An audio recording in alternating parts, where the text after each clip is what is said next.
9BF Rochester, the sports leader. 95.7 FM and AM 950. The Fan, Rochester, an Odyssey sports station. The Sports Bar with Danger and Battaglia. You need a quarterback who can escape. So give me Justin Fields and let Russ sit behind him. It's pretty damn close right now. And not because they're both playing their asses off, but because they both look like ass. The Bills get their first preseason win of the 2024 NFL campaign. They beat the Pittsburgh Steelers 9-3. Mike Danger. Well, we're going to talk about sports. We're going to talk about football. Yep. That's what we do here in the Sports Bar. Gene Battaglia. I think they should put in, what is Trubisky's number? He's number 11! If Trubisky is hurt to the point where he can't go on Saturday, you're down to Ben DiNucci. You got to work out another quarterback and get one in here. Joel Andreessen, probably going to be the talk of the town for the next couple of days. He finishes with 12 tackles. That was just something to take full advantage of, and hopefully I showed it to people out there today. 95.7 FM and AM 950, The Fan, Rochester. Pull up a stool and join us. You are in the Sports Bar. Welcome to Rochester's only local sports talk show. Sounds a little different today because, well, it's summertime. The final days of summer, and Danger's taking advantage of that. Good evening. It's good afternoon, wherever you may be. Gene Battaglia with you. Max Sheedy on the other side there, buddy. Here today. So, like, if you're watching on YouTube or Twitch, that is not Danger. You're identified as Mike Danger. You fine with that, buddy? Yeah, I'm good with that. Okay, there we go. Pride of Fredonia. Max Sheedy helping out today. We got time for your calls today. 866-4FAN, 866-4326. Danger's actually up in Toronto. Couldn't tell you for the life of me what concert he took his daughter. Daughter wanted to go see an artist, and he just decided, I'm up here, might as well stay for some sports. And he got dealing some pretty decent seats to go see L.A. De La Cruz and the Cincinnati Reds. So Jays, Reds, two teams that, going into the season, I think their fan bases were kind of hopeful. And right now, neither one of these teams are making the postseason. But that's kind of the difference between football and baseball, and I should say baseball and other sports, because Ellie De La Cruz is somebody you would want to see, you should be familiar with. But because baseball, by and large, you care about your own team, you're a Yankee fan, you're watching the Yankees night in and night out, you're not really sampling other players in the sport. So Danger's smart enough to spend some time up there. So he will be back on Wednesday. Fun show we have for you here today. As next hour, we will be talking to the sideline reporter, WGR. You hear him on the Buffalo Bills radio network. Sal Capaccio will be joining us here as right now, scheduled for right now, Sean McDermott to speak to reporters on Zoom. So we'll kind of give you the bullet points out of this, but as you put together in the show open there, Max, injury is kind of one of the storylines coming out of that Steeler game. You got relatively good news, right, on MFVS, that it's not going to be anything that serious, but does the neck injury keep him out for this week? Or maybe into the regular season, and how, if at all, might that impact his chances of making this team? Mitch Trubisky is actually kind of concerned. Maybe it's nothing, maybe it's something, but I hope that a decision to play Josh Allen or not isn't based off of, we're down to two quarterbacks. We need I'd rather see 4 quarters of Ben DiNucci rather than any action of Josh Allen coming up on Saturday. If you're going to the game, you might disagree with me on that, but I'm a firm believer that, it's not worth the risk there. So, but we'll try to get you those updates from Sean McDermott once he makes his presence available. Again, your time for your calls, 866-4326, 866-4FAN. You can write to us on X, The Fan Rochester is our handle. And I would just pose this question right out of the gate. Oh, Matthew Collar, by the way, also coming up at the bottom of the hour. Matthew is a Rochester native, and he worked here at this very radio station before there was any local sports show, kind of proved his worth, went to Buffalo, big part of WGR in Buffalo, and now is working covering the Minnesota Vikings. So with the Viking quarterback situation taking a a drastic turn this past week. I figured it'd be a good time to catch up with Matthew Collar, as the timing of that should be okay. He is out there covering right now Kevin O'Connell's press conference, speaking right now. So we'll talk to Matthew Collar once that press conference is over with. All right, back to my thought here. And again, 866-4326 is Battaglia in on the sports bar today. I would just pose this question to you. Is there a product that is worse than preseason football?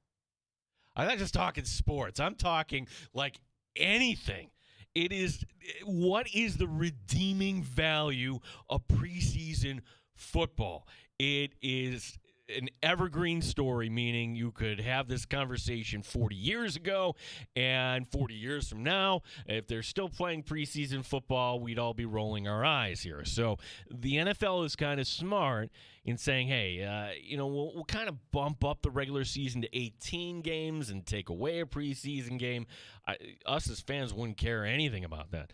I did not grow up in the era and don't remember any of it where they would play as many as 6 preseason games.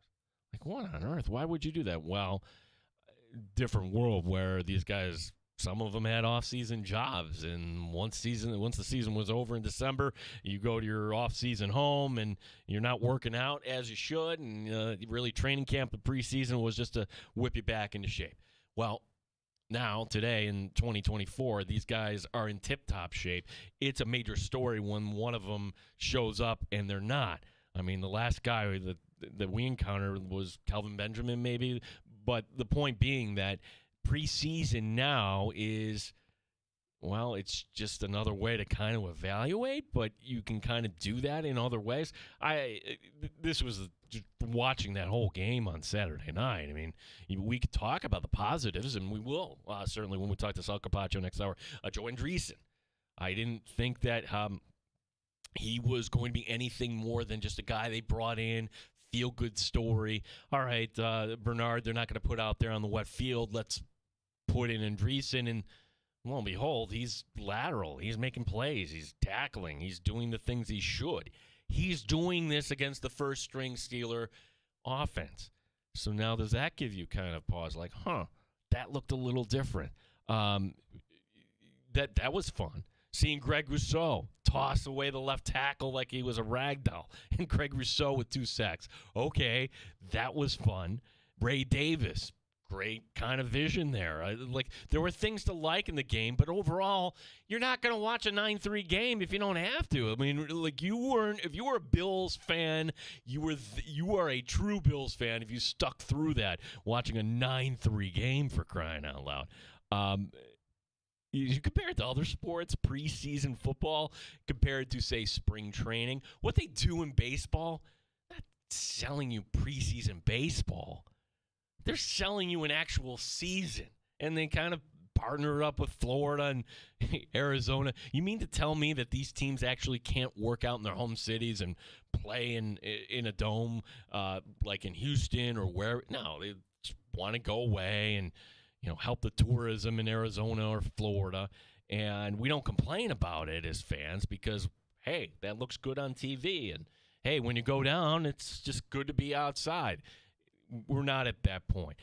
Preseason hockey, there's 6 games. It's 2 weeks barely? And since it's dropped right at the beginning of football season, we don't even notice it. And I don't even notice the NBA preseason, to be quite honest. It's on, and the point is, like, the NFL, what 2020, that year, exposed the NFL for one thing, was like, you don't need this. Week 1, we were just fine playing football, and the execution was just fine for the upper echelon teams. So we got another week to kind of sit through this, and we still are 8 days away from cutdown day. So one of the questions I got to ask Sal Capaccio is, like, the one cutdown day on August 27th. I get it from the standpoint of, hey, you need healthy bodies to fill out that last game. And again, we'll find out. I don't know if it's today or not, like how much, if any, action like the starters will see against Carolina on Saturday. But I'm going to tell you, overall in the league, you're not going to see many of the starters playing. Like you're kind of already kind of set in that regard. So what is the last weekend? The point is about cut-down day. Like, other than that, why wouldn't you do the player a solid if you knew right now he wasn't going to be part of this team?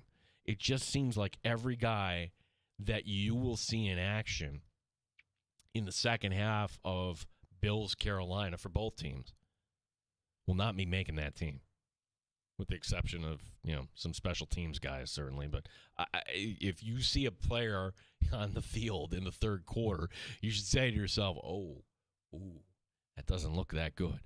That's always a tell. I'm bringing this up because one of the concerns, and I'm not moving off my take here when it comes to the wide receiver position. I don't know if wide receiver 5, much less 6, is actually on the roster right now.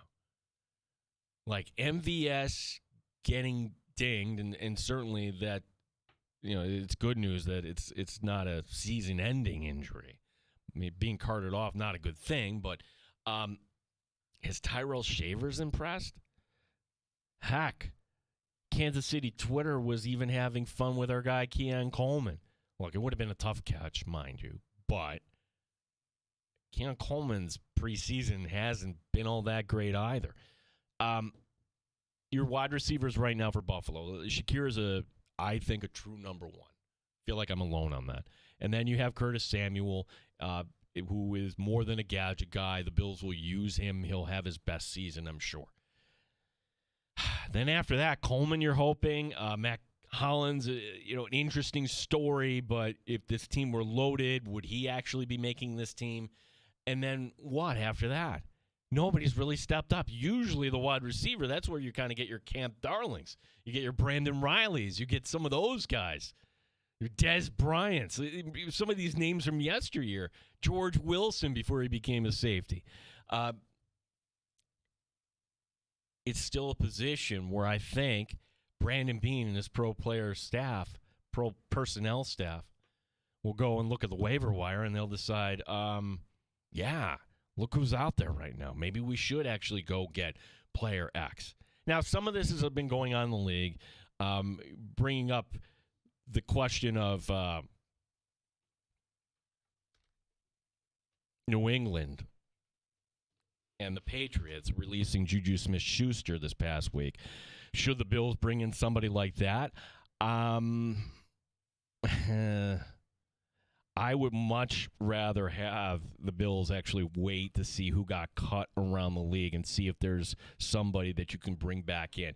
Is there a receiver that Josh Allen is familiar with that you could possibly bring in and bring back? Like this happened a few years ago where the Bills were down in numbers at the position and they brought back a Cole Beasley and they brought back a John Brown. I don't know. Gabe Davis is not getting cut by Jacksonville, I can tell you that. Like, is there a receiver right now that would fit that bill? One of the questions I'm going to bring up to Sal, too. Well, if the talent is low at wide receiver, it can be made up in other places. Could the Bills be one of the few teams that would actually keep 4 tight ends? I mean, Quentin Morris, hard to see him not on this team, but then you see Davidson and what he does. I would think that would be something to explore, because if Davidson hits the waiver wire, dare I say Morris, I don't think Morris hits the waiver wire, that would be something that you would certainly take a look at. Max screening the calls there on the other side. So what you want to do is, if you're Brandon Beane, just take a look at the waiver wire when we get to that position on August 27th. That will be at 4 o'clock next Tuesday. Other story I want to get to here is the Tua Tagovailoa story here. And Tua going on the Dan Le Batard show saying some things. This is a loaded topic here. And I'm not sure if anybody comes out of this looking good. So Tua Tagovailoa came into the league, and if you remember the story, it was kind of rough, right? That Dolphin team wasn't very good. And generally speaking, that's kind of what happens when you're picking 5 overall. Tagovailoa going to the Miami Dolphins, getting the job, his head coach, Brian Flores. And we thought, oh, gosh, they're tanking. They're not going to be very good. Some of these quotes to the Dan Le Batard show. Tua opening up on Brian Flores, quote, "You have a terrible person telling you things that you don't want to hear or you probably shouldn't be hearing. You're going to start believing that about yourself." He goes on to put it in simplest terms. If you woke up every morning and I told you that you suck at what you did and that you didn't belong doing what you do, that you wouldn't be here, that this guy should be here, that you haven't earned the right, and then you have somebody else come in and tell you, dude, you're the best fit for this. Okay. This is loaded because you're supposed to take a side. Is he right? Is he wrong? He's right and he's wrong. He's right in pointing out this, I guess, and maybe this will hurt Brian Flores from getting a future job, but the quarterback, you're not going to win if you don't have that relationship. Also, hey, I don't know if you knew this or not, but it's kind of a different age where you have to coach different people in different ways. I think this is most evident in the NHL where the heavy-handed Mike Babcock, this is the way we do things. You have to evolve. I look at somebody like Torts. Torts was that guy, and he can still be that guy. But you got to kind of evolve. And for Brian Flores to kind of be that coach, and some players need that. Some players, that's how you coach them. Tua, I think we can kind of say, isn't that guy. But I'm not going to say boo-hoo for you, Tua. You went through that, and you came out on the other side. Newsflash. Most professions, you will work for a boss that you don't like, that you can't stand. So what's to be gained out of this now? This feels like a story that maybe you save for the book after you win a championship. Like, win a playoff game first, Tua. I'm sorry. I can't say boo-hoo, Tua. That is totally out of line to kind of go on and talk about this now. Did he do anything illegal? He was just hard on you. He was a hard coach. And maybe he didn't know how to coach you. It's funny. Like, you would never have heard this. Again, I'll read the quote. On Brian Flores, you have a terrible person. Stop right there. Terrible person telling you things that you don't want to hear, probably shouldn't be hearing, and you're going to start believing that in yourself. Okay. Are you a Tua fan, Max? Yeah. Yeah? Yeah. You are? You don't tell me you're a Doll fan. No, not fully, no. No. We do have a call on the line. What do we got, buddy? It's David from Mendon. David from Mendon. 866-4FAN. David, well, thanks for holding on. What's up, buddy? Hey, I want to talk about Keon Coleman for a second. Yeah, go ahead, bud. So I don't really understand why people are hating on his preseason debut so much. I feel like there hasn't been a capable quarterback throwing the ball to him. One of the issues that I was seeing, like, through his tape at Florida State was that he couldn't get separation, but he could go up and get the ball. I feel like Josh Allen, having the arm talent he has, is going to be incredible with Coleman, but right now in the preseason, he doesn't really have that. I was just wondering your thoughts on that situation. Oh, yeah. I mean, I think you're right. We all everybody has to kind of chill about this stuff. It's funny. We live in this age, David, where like we make absolutes about one play here or one play there, and you're like, this is a rookie. And you bring up a point, like, that's not Josh Allen throwing him the ball. I believe it was Trubisky at that point. Now, would you like to see him haul it in? Absolutely. But by comparison, there was a guy who had the dropsies, big-time draft pick, and I'm going back 4 years. And I remember doing shows on this very radio station with Danger saying, my gosh, is this going to impact his fantasy status? The guy's name was Jamar Chase. He ended up being very good. So this is the trap a lot of people fall into in the preseason, and that's overreacting to things that, okay, once the regular season gets here, that's not Trubisky, at least you hope not, throwing you the ball. It would be Josh Allen. David, thank you for the call. Appreciate it. 866 Thank you for taking my call. You got it, buddy. Thanks for listening. 866-4326. Coleman is not going to be the leading receiver on this team. I think we all can kind of agree. Where do you pencil him in? 5 touchdowns, 750 yards. Does that sound right for about everybody? Yeah. I think so. Yeah, I think Coleman year one, if you had to have the pecking order, he's 4th on this team in receptions, maybe 5th, depending James Cook. So he's not going to be receiver 1. He's not going to be receiver 2. I'm sorry, that's Curtis Samuel. We're talking about receiver 3 on this team. We got to get to Matthew Collar. Matthew Collar is a Rochester native. He is with Purple Insider, and we'll talk about those Minnesota Vikings, get his thoughts on the world in the NFL at large. Sal Capaccio from WGR will join us next hour, and you have time to join us too, or hit us up on X. Our handle on X, The Fan Rochester, 866-4FAN, 866-4326. Danger is off today. My name is Gene Battaglia here on The Fan Rochester.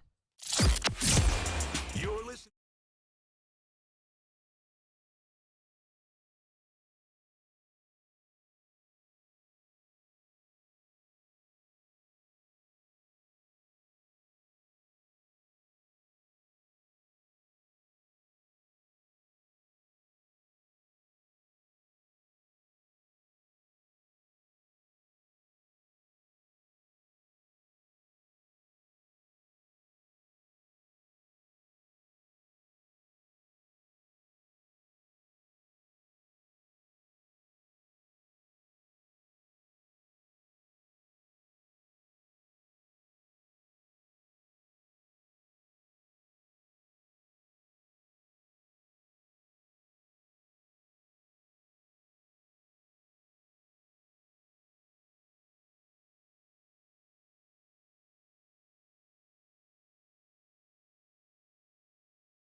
Sports Update. So Sean McDermott just addressing reporters right now saying that he will not play starters in this game.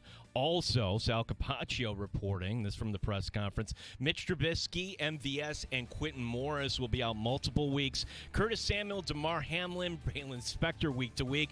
Javon Solomon, Austin Johnson will be limited this week. Mike Edwards, Cole Bishop, and Nick Morrow, they will do some individual work this week. Joe Andreessen, one of the stars of the preseason win in Pittsburgh. Yeah, there's definitely a sense of nervousness coming over me when they told me. I kind of looked at it as an opportunity, kind of like nothing to lose. A lot of people aren't really expecting me to make the team. I'm a rookie tryout guy, so it was just something to take full advantage of. Red Wings begin their 6-game homestand tomorrow against Lehigh Valley. Gene Battaglia, the Fan, Rochester.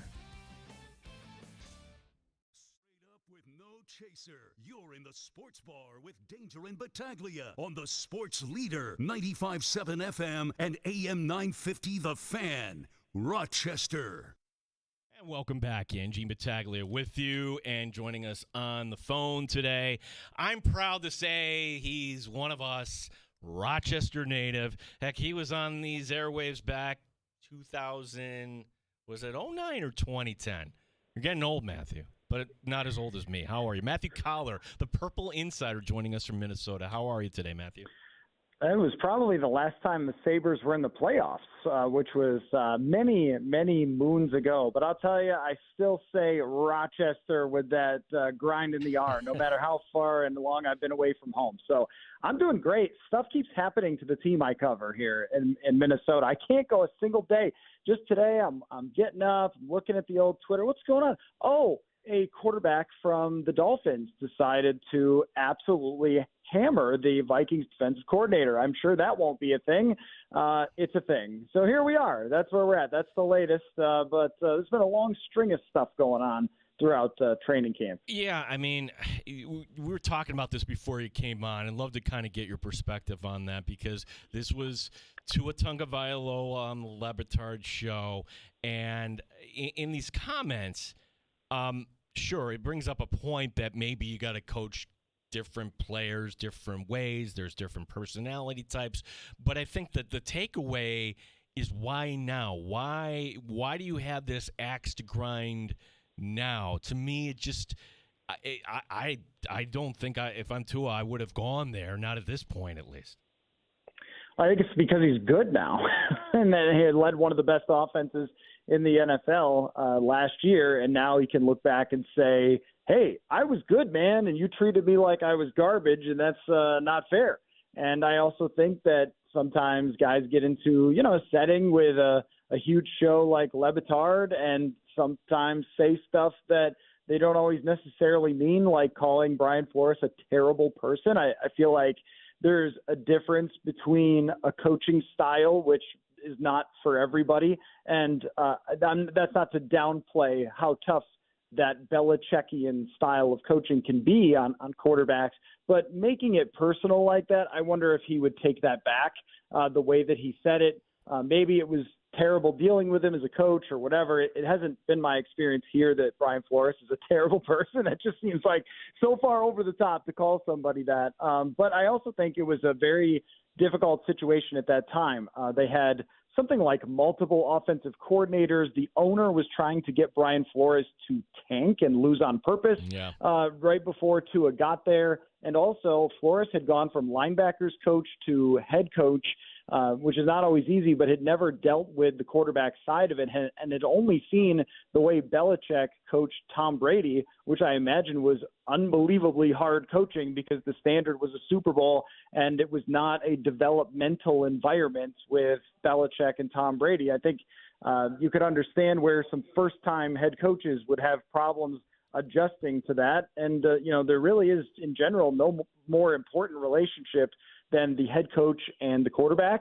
And it clearly was not on the same page there with Tua and with Brian Flores. So, Matthew, I think that – yeah, go ahead. Not saying that Flores is this type of guy because it's one player's person, but that totalitarian type. You say Belichick. I mean, I look at the NHL and I'm like, well, I don't know if Mike Babcock's going to get another job. Those types of, this is my way. I am not your friend. I'm going to be really, really hard on you. Is that style of coaching in general extinct? I think so. Yeah, I think for the most part. I mean, I'd love to ask Lindy Ruff that, because that was some of the criticism of Lindy Ruff when he was on his way out, as the players were saying that he was too hard on them, although they didn't say that when they were making the Eastern Conference Final. So I don't know. A lot of times the results also dictate how you look back at the coaching. With Belichick, it's like, yeah, the Belichick way, the Patriot way, it's all genius, because Tom Brady was the GOAT and just kept winning all the Super Bowls. So, like, I don't know. I think that some of the guys that he hired were very much like him in terms of their intensity, in terms of their lack of warm and fuzziness.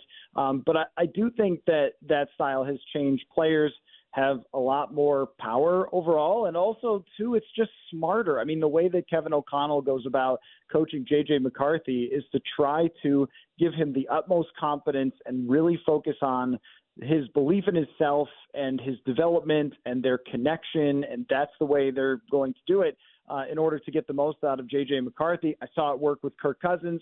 I saw it work before McCarthy got hurt. I've seen it work with McVay, with Shanahan, with the coach. I mean, Matt LaFleur. These coach-quarterback connections are really, really important, and I don't think that being abusive toward your quarterback or being super hard on him is always the best way to get the most out of him. I remember Drew Bledsoe talking about that later in his career with Parcells, and how hard Parcells was on him early in his career and how much he hated it, and he didn't think it made him better. So, I think part of it is probably just that Brian Flores has this very much defensive coordinator type of mentality, to where here the guys are psychos and they want to crush the quarterback, and they get along great. And they have this defense that they've all kind of built together with Flores and his players here, but that's not exactly the environment or the situation that he had in Miami. Yeah, we're talking to Matthew Collar, Purple Insider, our guest here in the Sports Bar. Matthew, originally we wanted to invite you in. I mean, it's been like months worth of news here compacted into a week here for the Minnesota Vikings. And just to give you the outsider perspective, like a lot of people, like, all right, we're looking at highlights. Oh, wow, this Vikings Raider game. Boy, McCarthy looks pretty good. I bet he's going to be the guy. If it's not week one, it's going to be. Wait a second, what happened? That was a surprise to us on the outside. Give us like the timeline here. Like, how did that all go down? When did you learn that something was wrong there with J.J. McCarthy? So in the game, it sounds like he started feeling something and then just finished his time, just played it out. And then I'm sure he expected to, I got a bump on the knee. I'll just, sleep it off and do my treatment and come back to practice. But then when he came back 2 days later to the facility, he was still feeling a lot of soreness in the knee. So he went to the training staff, told them what was going on, and then we had a sense that something was wrong as soon as Kevin O'Connell told us the word testing, because we just, if you've seen so many of these injuries over the years, you kind of know, like, oh, that sounds like a meniscus. But the hope, I think, for them was that it wasn't going to be too bad and they could just do a little, what Kevin O'Connell called a cleanup, or for the medical community, the shaving of the meniscus, and then get it back to 100% pretty quickly. And then he could have been back in 4 to 6 weeks or something like that. But instead, it sounds like it was a full tear that had to be completely repaired, which is going to keep him out for the entire season. I mean, technically, he would maybe be able to come back by the very end of the year based on previous ones of these that I've covered, but that wouldn't make any sense, right? He's missed all that time, and then you're just going to throw him in at the end with no work or reps or anything like that. That really wouldn't work out very well for a rookie quarterback. So 2025, everybody get ready. It's just super unfortunate, because I think J.J. McCarthy throughout the process of the draft was kind of painted as this game manager, handoff machine at Michigan that, would just be a classy guy to have around. And what we saw was a very physically gifted young player who was just getting better and better and better and better. He was showing all the signs of a franchise quarterback. Kevin O'Connell went out of his way to declare him the franchise's future quarterback. Sorry, Sam Darnold. It looks like it's going to be JJ next year. But everything was going his way, and I think he would have been in the game pretty quickly for the Vikings in the first probably few weeks. Yeah, and so now it's Sam Darnold or bust here, right? And Sam Darnold, interesting career where you're taking number 3 overall by the Jets, doesn't work out, but we can point to, hey, that was Adam Gase. Nobody could win with Adam Gase. It goes down to Carolina. Hey, that was Carolina. Look at the situation he was in. Didn't happen for him in San Francisco, but Shanahan there was proven right because Kyle Purdy takes this team to a Super Bowl eventually. So why hasn't it happened? Is it just a situation for Sam Darnold that it hasn't happened to this point? Because, Matthew, if you're on your 4th organization, I don't know how many other times in NFL history we can point to guys. I mean, maybe Geno Smith, but then what are we talking about? Just making the postseason at that point? Yeah, and that probably is the absolute ceiling for Sam Darnold. I think that it's two things. I mean, one, we can't downplay how bad the circumstances were. If you were naming the worst 10 head coaches in the NFL over the last decade, I mean, those guys, Matt Rule and Adam Gase might be number 1 and 2. 2 and 3 behind Urban Meyer, who will hold that crown for a very long time. But aside from that, Matt Patricia in the mix, and this guy ended up having both of those. Which was your favorite number 2 wide receiver that Sam Darnold ever had? Was it Robbie Anderson or Terrace Marshall? I mean, there just hasn't been a lot that this guy's had to work with. And when he played at the end of 2022 after Rule had been fired, he played pretty well, won 4 out of 6 games, and then he goes out to San Francisco. It's a very small sample size, but he played pretty well when he was in the game for San Francisco as well. And I think that the Vikings are not expecting him to be some sort of Randall Cunningham 1998 where they set the record for points in the NFL. I think what they're looking for is can he be the 15th best quarterback in the league that has ups and downs? We know that he's going to throw interceptions and take sacks, and under pressure he has been very bad throughout his career. I don't think that's going to change. I don't think it's going to change that he tries to force the ball into tight windows that he shouldn't. He did this a couple of times in their joint practices against the Browns. Comes out in the press conference, says, yeah, I should have thrown it underneath on that one. Like, yeah, probably could say that about half of your career interceptions. So it just seems to be his Jameis Winston trigger that goes off, and he just throws it where he shouldn't throw it. But at the same time, he's had a pretty good camp. And there's this guy, number 18, Justin Jefferson, who catches literally everything that is anywhere near him. And those two have had a great connection throughout training camp. So I think what they're looking for is to ride the defense, which, by the way, under Brian Flores has been absolutely terrific so far in training camp, and I thought was very good overall last season. So they're going to have to ride the defense. Aaron Jones is here, a little more on the running game, and ask Sam Darnold to make plays when he's called upon, and then hope to survive the roller coaster that is Sam Darnold. Yeah, we're talking to Matthew Collar, some NFL at large, certainly the Vikings, his beat there. And I meant to bring up the NFL here because I look at Justin Jefferson. You could say he's the best receiver in the league, or we could certainly keep him. He's in the argument, right?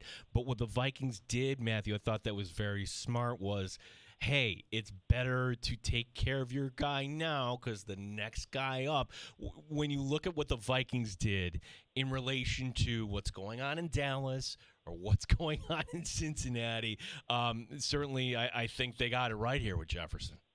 Oh, I totally agree. And they tried to get it done last year, but I think Jefferson, they started negotiating with him last summer, but I think Jefferson understood that if he waited one more year, that price was going to go up. And he ended up turning out to be right. And he got the biggest contract at his position. But to have a drama-less camp from him versus every day with Jamar Chase, every day with CeeDee Lamb, when's it going to happen, what's going on? We've had enough drama here for, I think, a couple of training camps. That would have added a lot to it. But also, what I've really seen from Justin Jefferson, and yeah, how valuable is this really? I don't know. He's already the best receiver in the league, but he has really taken it to heart that they made him the highest paid receiver. I think he's really come out here and knowing that Kirk Cousins is no longer here, taken on that role of being the leader of this team and the leader of his wide receiver room. And I think that has some value when you're trying to develop a young quarterback, J.J. McCarthy, when you're trying to bring along a guy who wasn't here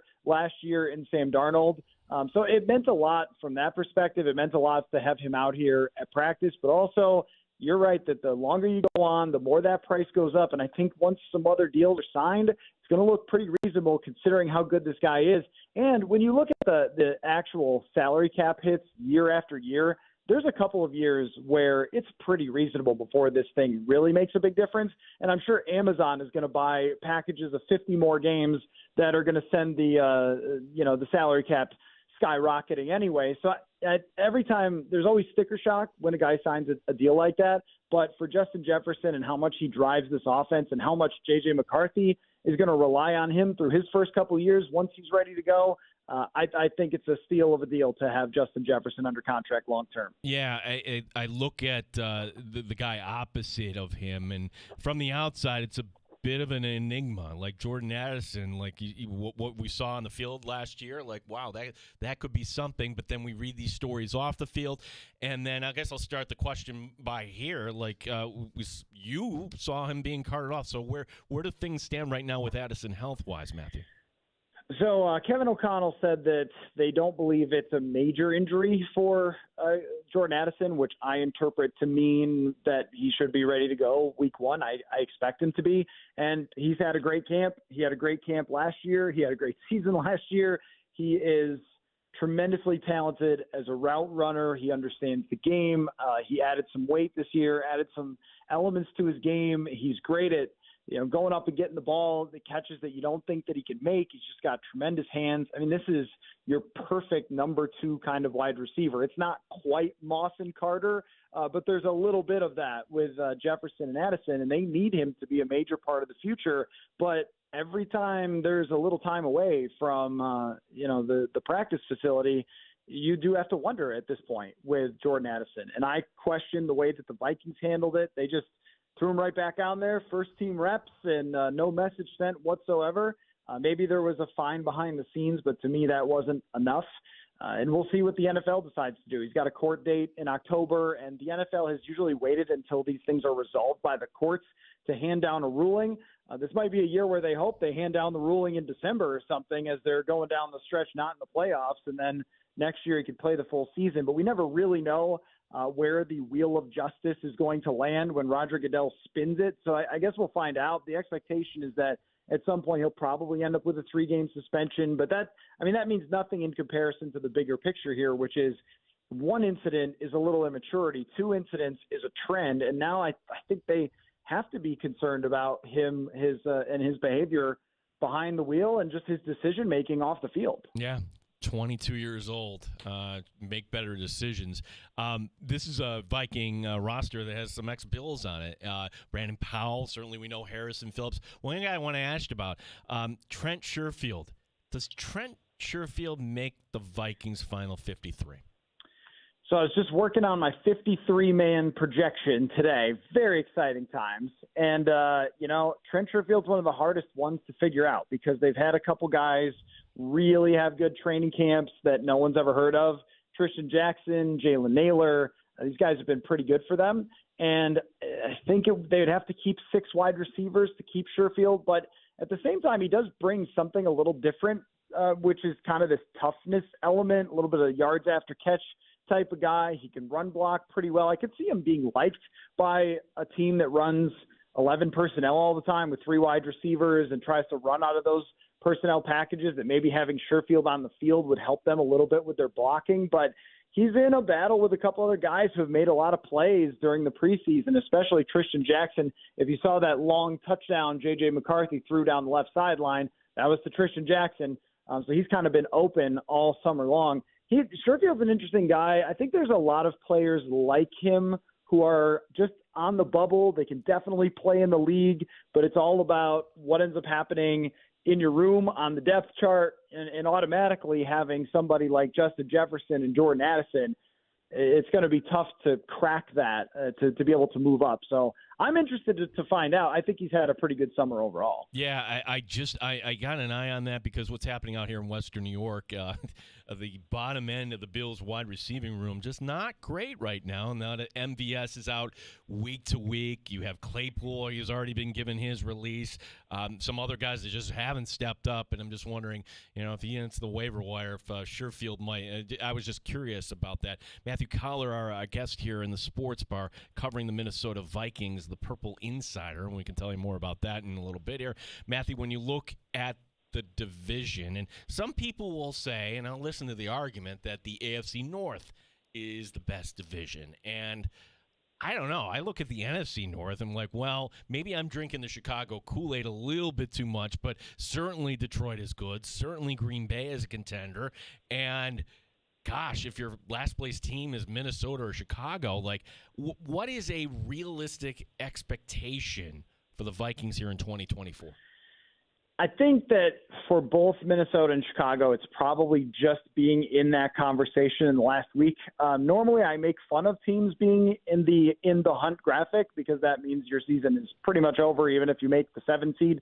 But being in the hunt graphic going into week 17, week 18 for Chicago and Minnesota would be a pretty big victory. That would mean that Caleb Williams played pretty well throughout the season. It would mean that Brian Flores' defense was good, or Sam Darnold gave them reasonable quarterback play to make them a fairly competitive team. But I just look at Chicago and the Vikings as not being anywhere close to Green Bay and Detroit. I mean, these are two teams that have had development paths in different ways, but bringing along Jordan Love, drafting a ton of young players, developing them in Green Bay. They've got a lot of good wide receivers. And then you go to Detroit, where they tanked. They did the whole thing. They drafted like crazy, tons of high picks. And it turns out that works sometimes. Not for the Sabres, but it does work for the Detroit Lions. Someday tanking will work for the Sabres, maybe like 2029 or whatever, but not in Detroit. They don't have that problem with Aiden Hutchinson, Penei Sewell, and then they find a wide receiver in the 4th round, Amon-Ra St. Brown. They're just a completely stacked team. They've picked up players on their defensive side like DJ Reader. That's a Super Bowl caliber roster. I don't feel like the Vikings and Bears are there yet.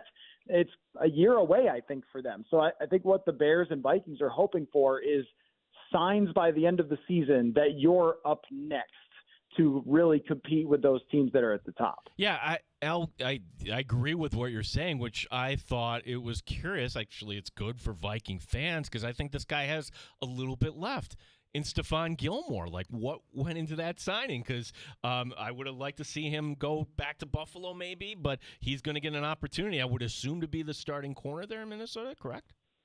Oh, yeah, he'll definitely be the starting corner here. And the thing is that they lost their number 1 corner on day 1 of training camp, and that's not even the 5th thing we're talking about. It's really been quite a time here. But, yeah, Mekhi Blackmon was a rising star for them after last year. He was a rookie, and then he tears his ACL on literally like the 3rd play of training camp.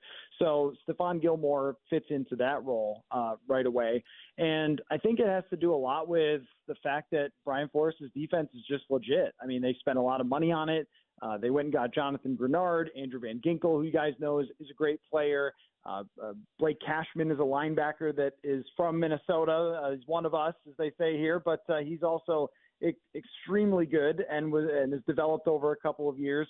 And they had already brought along a handful of other players that maybe they didn't even expect to be good, who have filled out roles. So they feel like they can drive their success with defense, but that cornerback position was just empty because they lost Mekhi Blackmon. So Stephon Gilmore, they're expecting to be able to fill that role. And I think Flores is so good schematically that if he can, just at least give them average play at corner, that they can be a really good defense. And that's what they're going to need to give them any sort of chance, because right out of the gate, they're facing, well, it's the Giants in week 1, but after that, it's San Francisco, it's the Texans, it's the Packers, it's Aaron Rodgers for whatever's left there, the Lions. I mean, this is just a murderer's row of offenses to start the season. So they need somebody like Gilmore if he's going to give them a chance. And the other part of it is you could say, well, why don't they develop young guys instead? Well, one is they don't have them. That's part of it. It's a veteran group. They traded away their former 2nd-round pick, Andrew Booth, who didn't work out here at all. But also this ownership expects this team to be in the playoffs. They don't think about tanking, rebuilding, whatever. It's much more of they want playoffs every single year, or there's going to be people who are under pressure. And I think that Kevin O'Connell knows that, and they want a player like Gilmore to help them be in that playoff race at the end. I love how you can just kind of, in your takes on the Vikings, just kind of weave in the Sabres take there. Just so you know, Matthew, since you've left, Matthew Collar, who once hosted the Red Line, or was it the Blue Line? The Blue Line. The Blue Line. The Blue Line radio show here on 950. We become dead inside. Oh, great. There's Sam Reinhart hoisting the cup. And the year before, there's Jack. There was Ryan O'Reilly.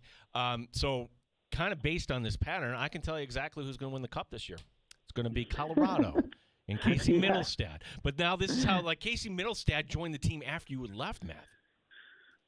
Right, that's how long it's been. Yeah, former Gopher Casey Middlestad. I saw him play here. It's very sad and frustrating to see. And I really do think that Lindy will get them back into the playoffs. I don't know if he could get them over the top. He hasn't been able to do that with a couple other teams, but I do think he'll at least get them back into the postseason, and that will feel like a Stanley Cup there, considering how long it's been. Man, I can't believe – I never would have thought, because I was downtown Buffalo doing a radio show when they lost the lottery. And I remember thinking, oh, man, they were so close to the young goat in Connor McDavid. I don't even know if we called people goats at that point. That's how long ago it was. But thinking, well, they still got Jack Eichel. This is going to work. And I was a huge Reinhart believer, and it just took him 7 more years to really come through. So I don't know. It's a tough one, but they'll keep drafting high, and eventually it'll work, I think. Eventually. We'll be the Detroit Lions here. It worked for the Timberwolves. Yeah. The Timberwolves were just like this. It was Andrew Wiggins, Karl Anthony Towns, that guy named Bennett, whoever he was, that was a bust that they picked, Michael Olakandi, and eventually Anthony Edwards came along, and here we are. So, Matthew, your wife Sloan still calling games for the Lynx. What has her world kind of changed now that, hey, the WNBA, everybody is kind of invested now? Yeah, it's been great for her career. Her full-time gig is with Big Ten Network, which last year had Caitlin Clark playing at Iowa. So my wife called a game that had over 1 million viewers for the first time ever on Big Ten Network when Caitlin Clark was playing. And I think it's been really exciting for her with the Lynx. And then the other thing is, too, that she also last week or 2 weeks ago was calling the Olympics. She wasn't in Paris because most of their broadcasts were centered in Connecticut. So she was there. She did the shooting events. If you saw the Turkish shooter guy who kind of went viral, she was doing that one. She was doing the synchronized swimming. So that was cool. And then she's going back there next week to do the Paralympics, too. So everything's rolling here for her. Yeah. Well, you'll see her, I don't know, some point, maybe Thanksgiving. It's the secret to marriage. Just, limit your time together, Matthew. There's been a lot of limitations, unfortunately, but we battle through. Matthew Collar, tell everybody about Purple Insider, because certainly if you love the Vikings, if you love the NFL, how can people get involved, Matthew? Yeah, I think check out purpleinsider.com. Kind of has everything there. Really put a lot of effort into the YouTube page. I bought a cool camera, so now I can highlight my beauty online. If people want to check that out over on YouTube, that's where I think the audience is growing. But all things Vikings coverage at purpleinsider.com. Matthew, thanks so much for the time. Let's do this again some point this season. Sounds great. Thanks, guys. That is Rochester native Matthew Collar, our guest here in the Sports Bar. We got Sal Capaccio coming up later this hour. Let me just kind of reset the Bills news here. And it's dropping this on us today. In this hour was Sean McDermott. So starters not going to play against Carolina. Period. End of story. Out multiple weeks. Mitchell Trubisky, MVS, Quentin Morris. All right, well, out multiple weeks. Does that say 2? Does that say 3? Congratulations, Zach Davidson. You made the team because you could always start Quentin Morris on PUP, I guess. Curtis Samuel, DeMar Hamlin, Balin Spector are week to week. Boy, that's not good either. Curtis Samuel. Or DeMar Hamlin, my gosh. Javon Solomon, Austin Jackson, Austin Johnson, I'm sure, limited this week. Mike Edwards, Cole Bishop, Nick Morrow doing work on the side. So lots of injuries here for the Buffalo Bills, and just get through this with Carolina, and then the week leading up to the opener against the Cardinals on September the 8th. We will talk some football up next. Got some takes here also on tap coming up here where there's a sale in the NHL here that when I tell you, like, what will double in value just like that? Like, whoa, okay, what is going on here? And I'm just wondering if this gives Terry Pegula pause for thought here. Also, there's a team that reportedly isn't moving in the National Lacrosse League. They're folding. They're going out of business. Now, it's not the Nighthawks. This is a credible report. Yeah, you're looking at me sideways, Max. Yeah, this is coming across this afternoon. Like, I didn't know teams could just fold and go out of business professionally, but still to this day and age, this is going to happen. We'll explain what's next here. We'll tell you who that is. And again, it's not the Nighthawks. Again, your phone calls are welcome today. 866-4FAN. Not that they're not welcome any other day, but just me and Max today. 866-4326. My name's Gene Battaglia here on The Fan, Rochester. You're listening to the Sports Bar.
And W239BF Rochester. The sports leader. 95.7 FM and AM 950. The Fan, Rochester.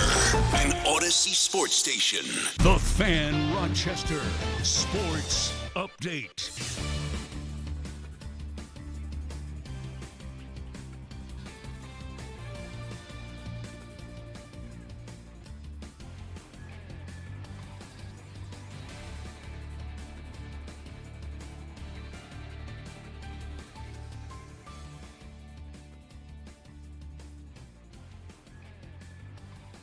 Also, Mike Edwards, Cole Bishop, and Nick Morrow trying to work their way back, but don't see them making their way to the field this week. They will do some individual work.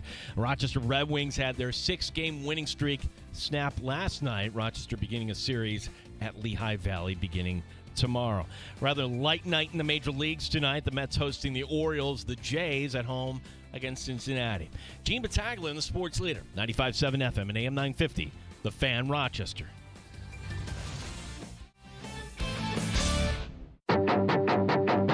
The Sports Bar with Danger and Battaglia. You need a quarterback who can escape. So give me Justin Fields and let Russ sit behind him.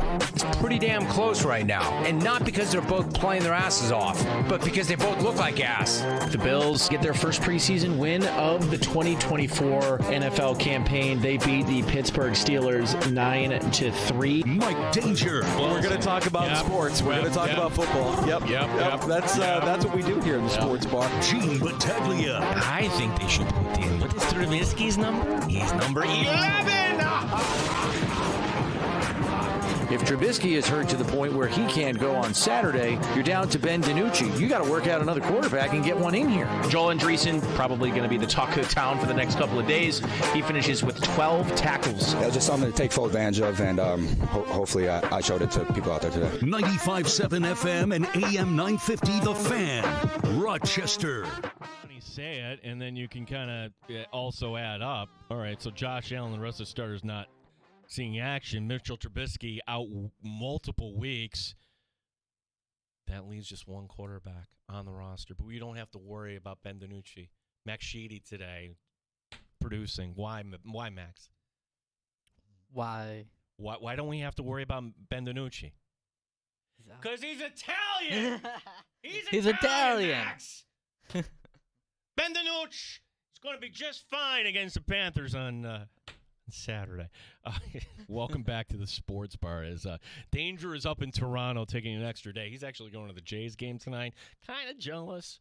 Not that I'm not happy to be here with you today. As love doing this job, love being with you here in the Flower City.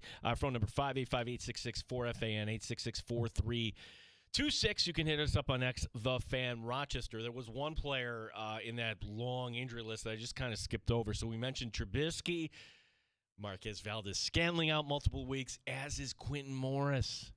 Like all these, like when did that happen? Curtis Samuel week to week. When did that happen? DeMar Hamlin? No. Balin Spector week to week. Wow. We get the thoughts. Timely interview coming up. Sal Capaccio, of course, Buffalo Bills beat reporter, WGR. You heard sideline reports. Sal will be joining us here in just a little bit, as there's a lot of ground to cover here with the Buffalo Bills, where, hey, if you stuck through that on Saturday, you are a Bills fan through and through. Congratulations. You love your Buffalo Bills football to sit through a 9-3 game. 9-3 game. We mentioned this before we went to break here. There is a team that's going out of business in the National Lacrosse League? You've got to be kidding me. This still can happen? Well, this is according to lacrosse reporter Adam Levy. And he's right at the top of the sport. He covers all the different levels. He is saying the National Lacrosse League will be hosting a dispersal draft very soon. That one of their teams is folding. And I can tell you, it's not the Nighthawks. You don't have to worry. It's Panther City. Panther City, the team is based in Dallas, Fort Worth. Okay, well, I don't know if they're ever going to get lacrosse back because they took our Rattlers. By our Rattlers, that was the outdoor league. The Rattlers were playing. We kind of forget that we had an outdoor lacrosse, and they were fun. Not many people went to the games. I called the action for the team for 1 year. We had too many minor league teams here, I suppose, to make anybody, to try to make it at least break even. So they ended up in Dallas-Fort Worth. Rattlers go away. Now Panther City is actually going, barring, I should say, they're going to fold barring a white knight coming in the 11th hour, which, I don't know. Is there anybody that really wants a team? Last time this happened was in 2011 when the Boston team went belly up. Is this a good sign or a bad sign for the Nighthawks? I mean, if the franchise in Dallas had any value whatsoever, you're just going to shut it down and take the loss and move on? I guess it could be something tax-wise, but I'm going back to those reports, which were proven not to be true. Hey, St. Louis wants the Nighthawks. Hey, Grand Rapids, Michigan wants the Nighthawks. And the Nighthawks are going to move, and blah, blah, blah. And the Nighthawks are very stern, saying, no, that's not true. But on the other hand, we do have that report from Tim Graham from The Athletic that said, hey, the Nighthawks, you call it Terry Pegula and you come up with a number, he'll listen. And I can understand it from that standpoint that basically the Nighthawks, Pegula buying them, so Kurt Stiers is the guy we should be upset at for kind of leaving us high and dry. He's in Halifax now. But if you have a team that just is ready to go belly up, I guess it's good short term for the Nighthawks because I don't think anybody's going to be calling Terry Pegula like, yeah, I'd like to buy the Nighthawks, but I'd like to move them to Mobile, Alabama. No, it's right. Like, if you wanted a team, you'd be calling up Panther City right now. So, again, this report, it does have that kind of asterisk saying, there could be, if somebody is interested, certainly they would sell them the team. But just wanted to kind of point that out because we do like talking about the local teams here. Speaking of local teams, I'm going to work my way to this eventually. This is from the NHL. You might have saw this. The owner of the Tampa Bay Lightning is selling. Hey, this is the time to sell, right? Your arena's built. You've won a couple Stanley Cups. You've enjoyed what it's like to be a champion. You've made money. So the guy who bought the team, I don't have his name in front of me, but he bought the team for $170 million in 2010. Reportedly, the closing price for the Tampa Bay Lightning is going to be $2 billion. 14 years, $170 million to $2 billion. It gets naughtier. If you think that's crazy, the previous record was just set last year. The last team to sell, the Ottawa Senators, for $950 million US. You mean to tell me like you just shattered the record? I guarantee if you're an NHL owner, you're asking your financial people, is this the time to get out? If you have people, if you're wondering, Terry Pegula bought the Sabres for $189 million. He didn't buy the Lightning for $170 million. He paid a little bit more. The Lightning then maybe down and out. The Sabres then were kind of this, I don't want to say annual playoff team, but under Lindy Ruff, they weren't, they didn't go to the depths that they would encounter over the years of this drought. But, again, you get those, you can't even call them reports, the speculation every so often that the Sabres could be had, and then the Sabres very strong in their denial. But, gosh, we have a saying here in the sports bar that everyone has a number. Everyone. There's certain things in life, there isn't a number. But when it comes to business, yeah, you should have a number. You should have an exit plan. So is this or is it just something that Terry Pegula bought out of passion and that someday he would like to have his children kind of run it? And maybe that's it too. And if it's not for you can't be upset at Terry Pegula. If it's not for Terry Pegula, well, I mean, is Tom Golisano wondering, wow, why did I sell? My goodness, if I held on to this team, Tom Golisano is the guy we got to thank for saving the Buffalo Sabres. They could have been playing in Portland, Oregon, or who knows where had he not stepped in and, recovered that team out of bankruptcy. So thank you, Mr. Golisano, because I know you're a loyal listener to the Sports Bar, for saving the Buffalo Sabres way back when. And if I had a question to Tom Golisano, I'm like, hey, could you have seen the market for pro sports teams going as nutty as it is? And I don't know. I'm not Mr. High Finance. And I know that these TV contracts are a lot of the stuff that fuels this, certainly with the NFL. But I also think it's kind of a status thing. Like, you're not good. Are you bringing home take-home pay, or is it just you're making this investment and it's a toy? And instead of a super yacht or another home in Boca Raton, you're getting a pro sports team, and this is what I want to do and give back to my community. So, this is not the time to sell the Buffalo Sabres. Not when you're trying to sell your PSLs. I say trying. You're going about that process of selling your PSLs. When the Bills Stadium gets open, there's going to be a conversation about what do we do with the arena. And like, they put the new roof on, they've got a new scoreboard, but there's a lot of other things that need to happen to that arena in Buffalo. It's not new. It's built in 1996, so it's been a few years. So to me, again, like the NHL, I view NFL, like that's just a cash cow. If you're led into the NFL, and that's why it's so hard to own an NFL team, right? Like the club you got to get led into and the vetting process and blah, blah, blah, the way it is right now.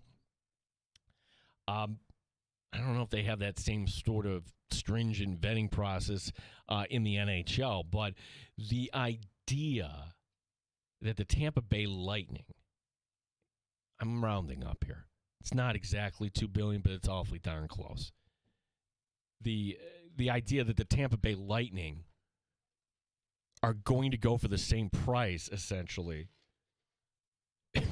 as what Terry Pegula bought the Buffalo Bills for back in 2014. My gosh, what other things in life go up in investments like this? Like, at some point, the bubble has to burst, right? At some point, there isn't going to be a new streaming service. At some point, there isn't going to be, all these revenue streams that are coming through and everything goes up, up, up, up. At some point, we can't afford to go to the games anymore. $2 billion for an NHL franchise?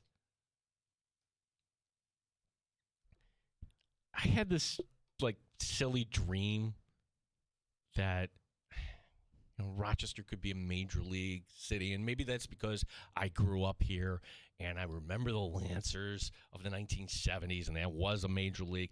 I remember the MLS kind of kicking the tires about coming to Rochester, and there was I've always thought, but my gosh, I don't know if anybody has that sort of disposable income. It's time to let that go. Happy with the Amherst, the Red Wings, and the Nighthawks and RIT hockey. Max is screening our calls today. Max, what do you have? We have Thomas from Rochester. Thomas, how was your weekend, buddy? How are you? Good. How was yours? It was fantastic. Probably had one too many beverages on Saturday night watching exciting Buffalo Bills preseason football. You weren't the only one. Hey, I wanted to chime in on your point about pro sports ownership, and I think you hit on the real reason. That is an exclusive club, very exclusive club when you think about it. I mean, like you said, at the very top of the food chain, you got the NFL, probably followed by the NBA, Major League Baseball, and hockey. But when you're in that club, it's got to be heady. There's very few of you walking around that own a pro sports team and all the clout that comes with it. Plus, your point about $2 billion for Tampa Bay, I mean, I find that hard to believe, but let's just say it's true. Let's just say it's somewhat accurate, right? Right. It just goes to show you that the only thing driving television revenue now is live sports. That's it. Look at the data. The only thing that these networks have that they know people will turn into, they know the advertisers have it live, right? Pro sports. Yeah. That's it. Yeah, it's not game, set, match. Yeah, it's you're an automaker selling cell phones or fast food or whatever it is. That's kind of where you have to be. Like, Tom, great call. Thank you very much and for listening. Yeah, I do believe this report that the Tampa Bay Lightning are going to go for this ungodly amount of money where it's not a big market. Tampa isn't. It's a fun market. I like Tampa. I like going down there. But the local revenues are not it. Part of this, too, is I always thought the NHL was not a shell game, pyramid scheme. Like, you buy the team at X knowing that this will go up, and then eventually, hey, I got an offer that was for more, and then that's how for many, many years, especially with the rapid expansion that Gary Bettman saw there in the 90s and early 2000s. Like, that's kind of what it was. I'm going to buy it low and sell high, just like any other investment, not really kind of invested. Do we want to make this work or not? Do we want to grow the business? Or do we just buying the business just to sell it eventually? To me, I think that you're there. But the other thing that kind of makes me wonder, the idea that the NFL wants to bring in private equity as minority partners. And the Buffalo Bills could be one of those teams where Terry Pegula wants more cash on hand. And that's a story that, okay, it's been sitting out there for a few months now that, hey, a chunk of the Bills could be sold to somebody else. Who might that somebody else be? Or maybe it's not a somebody, or it's more of a something. Some, investment fund that's coming in, some hedge. I don't know how that all looks. And they haven't approved that in the NFL. They don't want that. But if the money is there, maybe they end up taking it as, a way to kind of offset some of the cost there. We've got Sal Capaccio, WGR. He'll be joining us because it has been a day of news for the Buffalo Bills.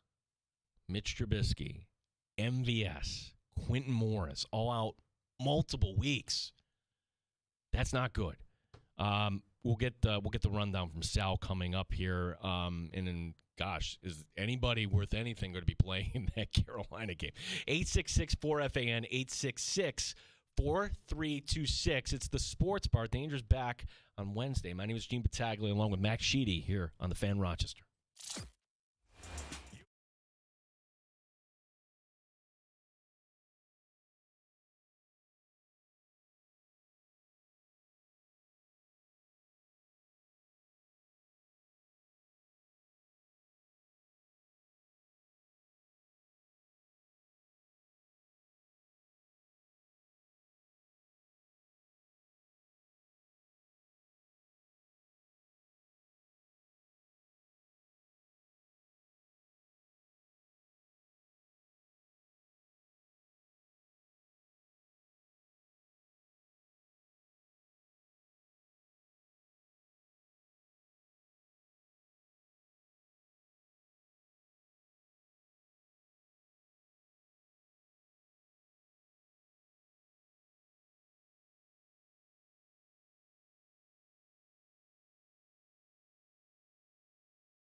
Fan Rochester Sports Update. Bills head coach Sean McDermott will not play the starters against the Carolina Panthers on Saturday. There is a long list of injuries. This according to Sal Capaccio, who will join us next. Mitchell Trubisky, Marquez Valdez-Scantling, Quentin Morris out multiple weeks. Curtis Samuel, DeMar Hamlin, Balin Spector week to week. Javon Sullivan, Austin Jackson will be limited this week.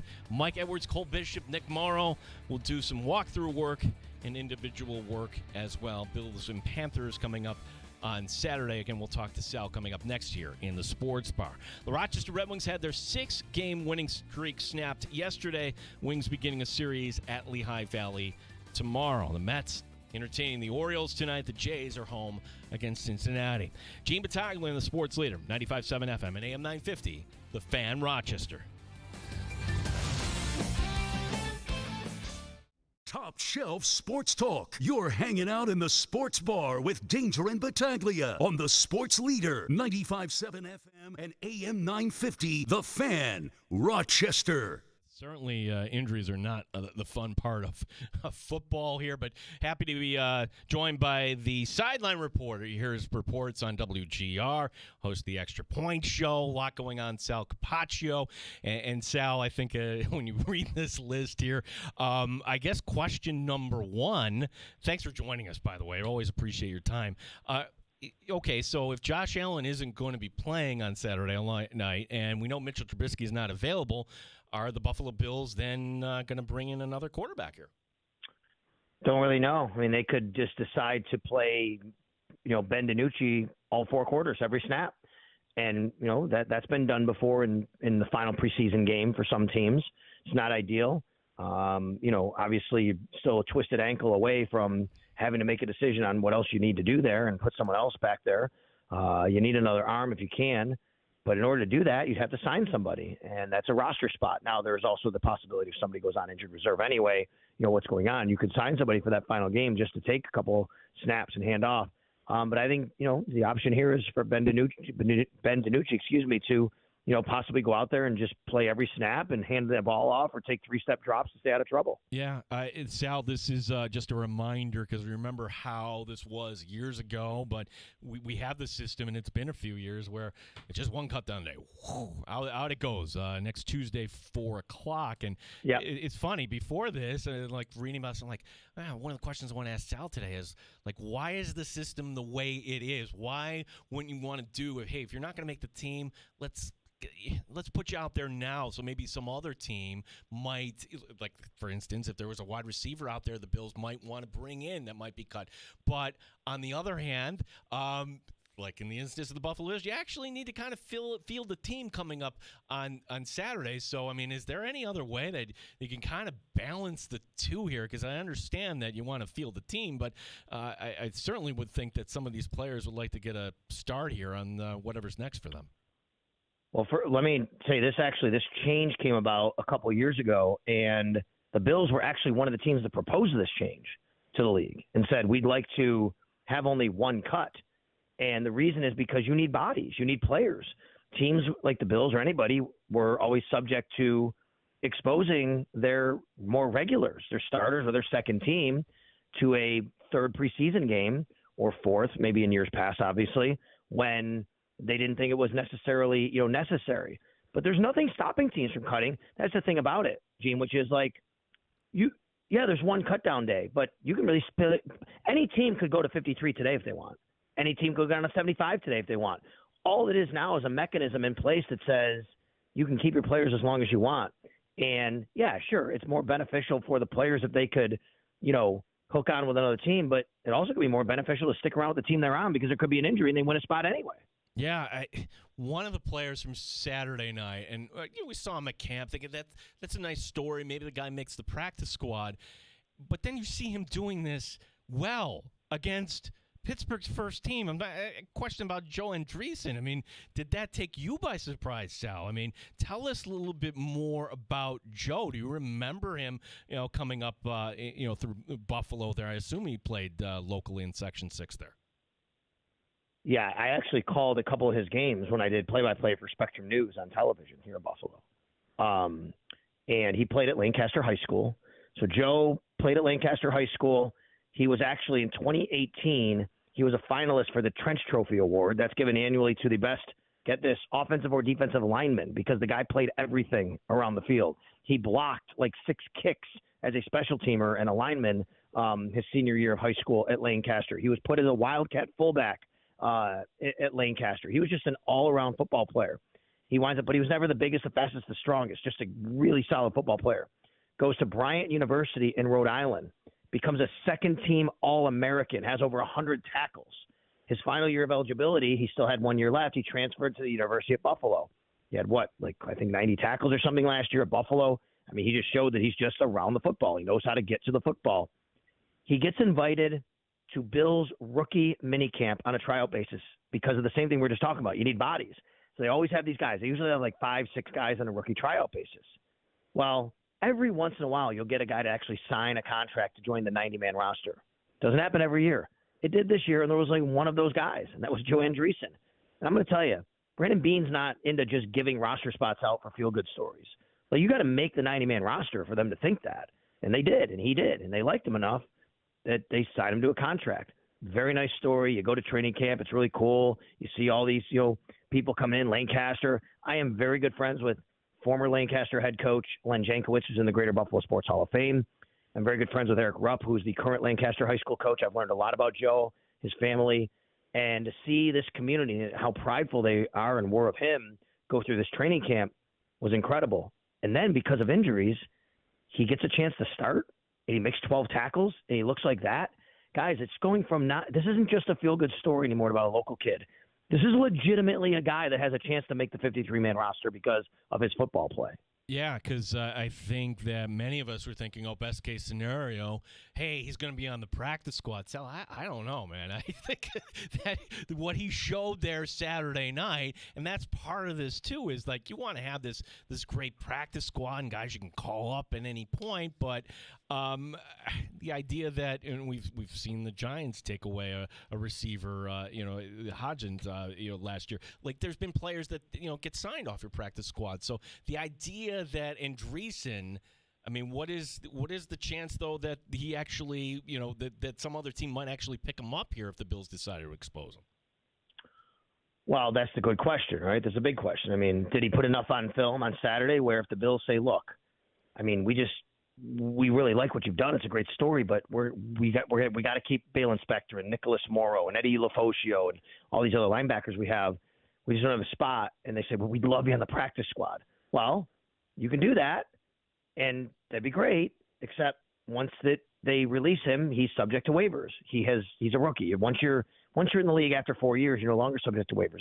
Obviously, that's not him, which means if they release him at any point, today, tomorrow, next Tuesday at cuts, any team can put a claim on him, and he would go to the team with the highest priority in the waiver claim order, and then he's just gone, and you don't have him anymore. The other team has to put him on the 53-man roster on their side, but they can do that. So this is something Brandon Beane's going to have to juggle and going to have to decide.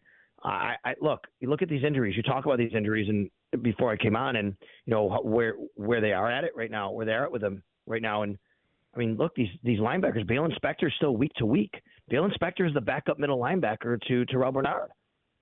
After that, Nicholas Morrow, middle linebacker, will linebacker. He plays both. He hasn't been playing. Then you have Eddie Lafoscio, who's just coming back. I mean, he has an opportunity here again this week to show that he deserves a spot in this roster. Could he push Nicholas Morrow off the roster? Could he push Balen Spector off the roster, who started the playoff game against the Steelers last year, but he's had plenty of bumps and bruises and has missed some time? I don't think we're talking out of the realm of possibility here. Yeah, we're talking to Sal Capaccio as the Bills will be taking on the Panthers. The news today, Sean McDermott already saying, hey, no starters for this game against Carolina on Saturday. And then, just this long list of injuries, everybody to a different, a point here. Sal, about those cut downs here, and it's a question that, I know you don't know the answer to, but I can ask you about, the Bills' pro personnel department, because the way I look at it is, all right, we're going to see how good these guys are, because you're going to need some areas of depth, and I'm just wondering, like, of that 53, the final 53, entering that week one against Arizona, how many of those guys today are actually on other teams that are going to be exposed coming up next Tuesday? Yeah, I mean, I don't know. Right now with the injuries, like we don't know exactly where, a lot of these guys are on their timeline. I mean, you heard today, like Curtis Samuel, is he going to be available? What does that do to the wide receiver group if he's not? Do you have to keep somebody else? So, like, I don't know if it's – I wouldn't say it's an indictment on their pro personnel department anyway. Right now they just have a lot of guys that are injured. They're looking at the waiver wire. I didn't mean it that way. I meant it like, hey, they know exactly – I couldn't. You and I wouldn't know who's really good in, say, these other camps in Seattle or wherever. Right. Like you're going to have guys that. Oh, sure. Yeah. That right now could be exposed. And, yeah. Yeah. Well, listen. I mean, this is what's going to happen, right? So let's just take. I think quarterback's a really great example here. So Mitch Trubisky's hurt. Mitch Trubisky's not going to be able to play. We just talked about that. The Bills probably have to find a backup quarterback in some capacity. If Mitch Trubisky's out lingering into the regular season, well, they could make Ben DiNucci the number 2, but you don't want to do that. You got to pick somebody else up. Well, you can call Brian Tannehill right now if you want. How much money does he want? I don't know. Yeah. You can do that. You can call it Matt Barkley if you want right now. Do they really want to do that? Not really sure. Or what you're saying, which I think is what they're going to do is they'll wait until cuts, and they kind of have an idea of who's going to get released. And there's going to be a good 30-something names on the market, basically, as of next Tuesday, right? And then they could say, that's a young guy we like, put a claim on him. Or, hey, there's a veteran we like, he knows the system, call him up. He can bring him here as the number 2, make the roster, and not on the practice squad over there. So he might want to do that. And I think that's what you're talking about. And I think the Bills might have to play that game. Yeah. Sal Capaccio, WGR, Bills sideline reporter, our guest. One of the questions I had for you, but now it's kind of changed here because I didn't realize Quentin Morris, he had an injury, and he's one of those players that's out multiple weeks. So I think multiple weeks would at least put you as a big question mark for week 1. I guess, Sal, I was just wondering, entering today here, like, would the Bills actually consider keeping 4 tight ends, which would not be the usual here, but unfortunately this injury might have kind of made up the decision here, and Davidson might be your number 3. Well, let's just say if Quentin Morris was healthy, I still think it's a very minimal chance it would keep 4. I think they have to consider other numbers around the roster. Where are you going light then? Are you going light at defensive tackle or defensive end? Are you going light at wide receiver? Like, you have to think about these things because you have these special teams players you have to think about as well. The return game, the way the kickoffs are structured now, but everything. 4 tight ends is a lot to keep. I agree. Like, I've thought the same thing, to be quite honest. Like, I've wondered that. I just don't think that they would really do that. They could. Quentin Morris does so much for them. They really like him. But I really like Zach Davidson's game catching the ball. And I think he could be kind of a quasi wide receiver, really, in that game. He's just not going to help you out a lot on special teams. And that's probably why he wouldn't be the number 3 tight end. But you're right. Quentin Morris is going to be out multiple weeks, as Sean McDermott said today. So that might really trigger Zach Davidson being the number 3 tight end and wind up keeping it. Look, I think they're going to play a lot of 12 personnel. So they need a 3rd tight end. They might even need a 4th. I just think it's a lot to ask to keep 4 tight ends considering the rest of the roster and what it looks like.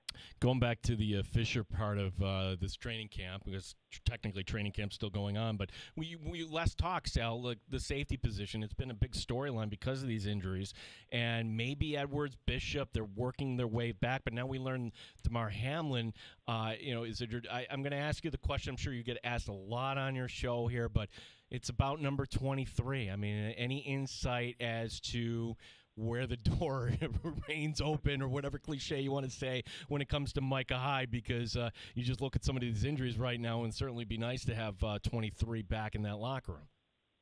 Yeah, I mean, I think the door is always open, but I don't know if this changes anything. Look, actually, Damar Hamlin's hurt now, but the good news is safety Mike Edwards and safety Cole Bishop are starting to do some individual work this week. They're going to start to do some individual, the walkthroughs, things like that. So I think they're trending up. So even though another safety is down, it looks like the 2 that they'd really like to get back are starting to get back in some capacity. So I think the net of all that probably doesn't get you right to, we got to call Micah Hyde. Now, if they really did have a need for a safety, I think Micah is always an option. But we don't know what he's thinking still. We don't know what the team's thinking. There's always money involved, right? What does that look like? I mean, there's a lot of things to consider. And as I've tried to explain to people, several weeks ago and into training camp, there's no ultimate decision that has to be made by Micah Hyde. He's a free agent. He could sign in January with a team and play 2 playoff games if he wants, right? He could decide tomorrow he could say I'm retired tomorrow. That's fine. But it's not like he has to tell everybody right now what he's doing for the rest of his football career, and the Bills don't have to make a declaration on that. They can all, at some point, just say, look, I mean, this is where it is. You go to in October, you go to November and say, hey, we really need a body here. We're getting a little banged up. You could do that. Or they could call him up tomorrow. But, I don't think there has to be a rush on either side necessarily.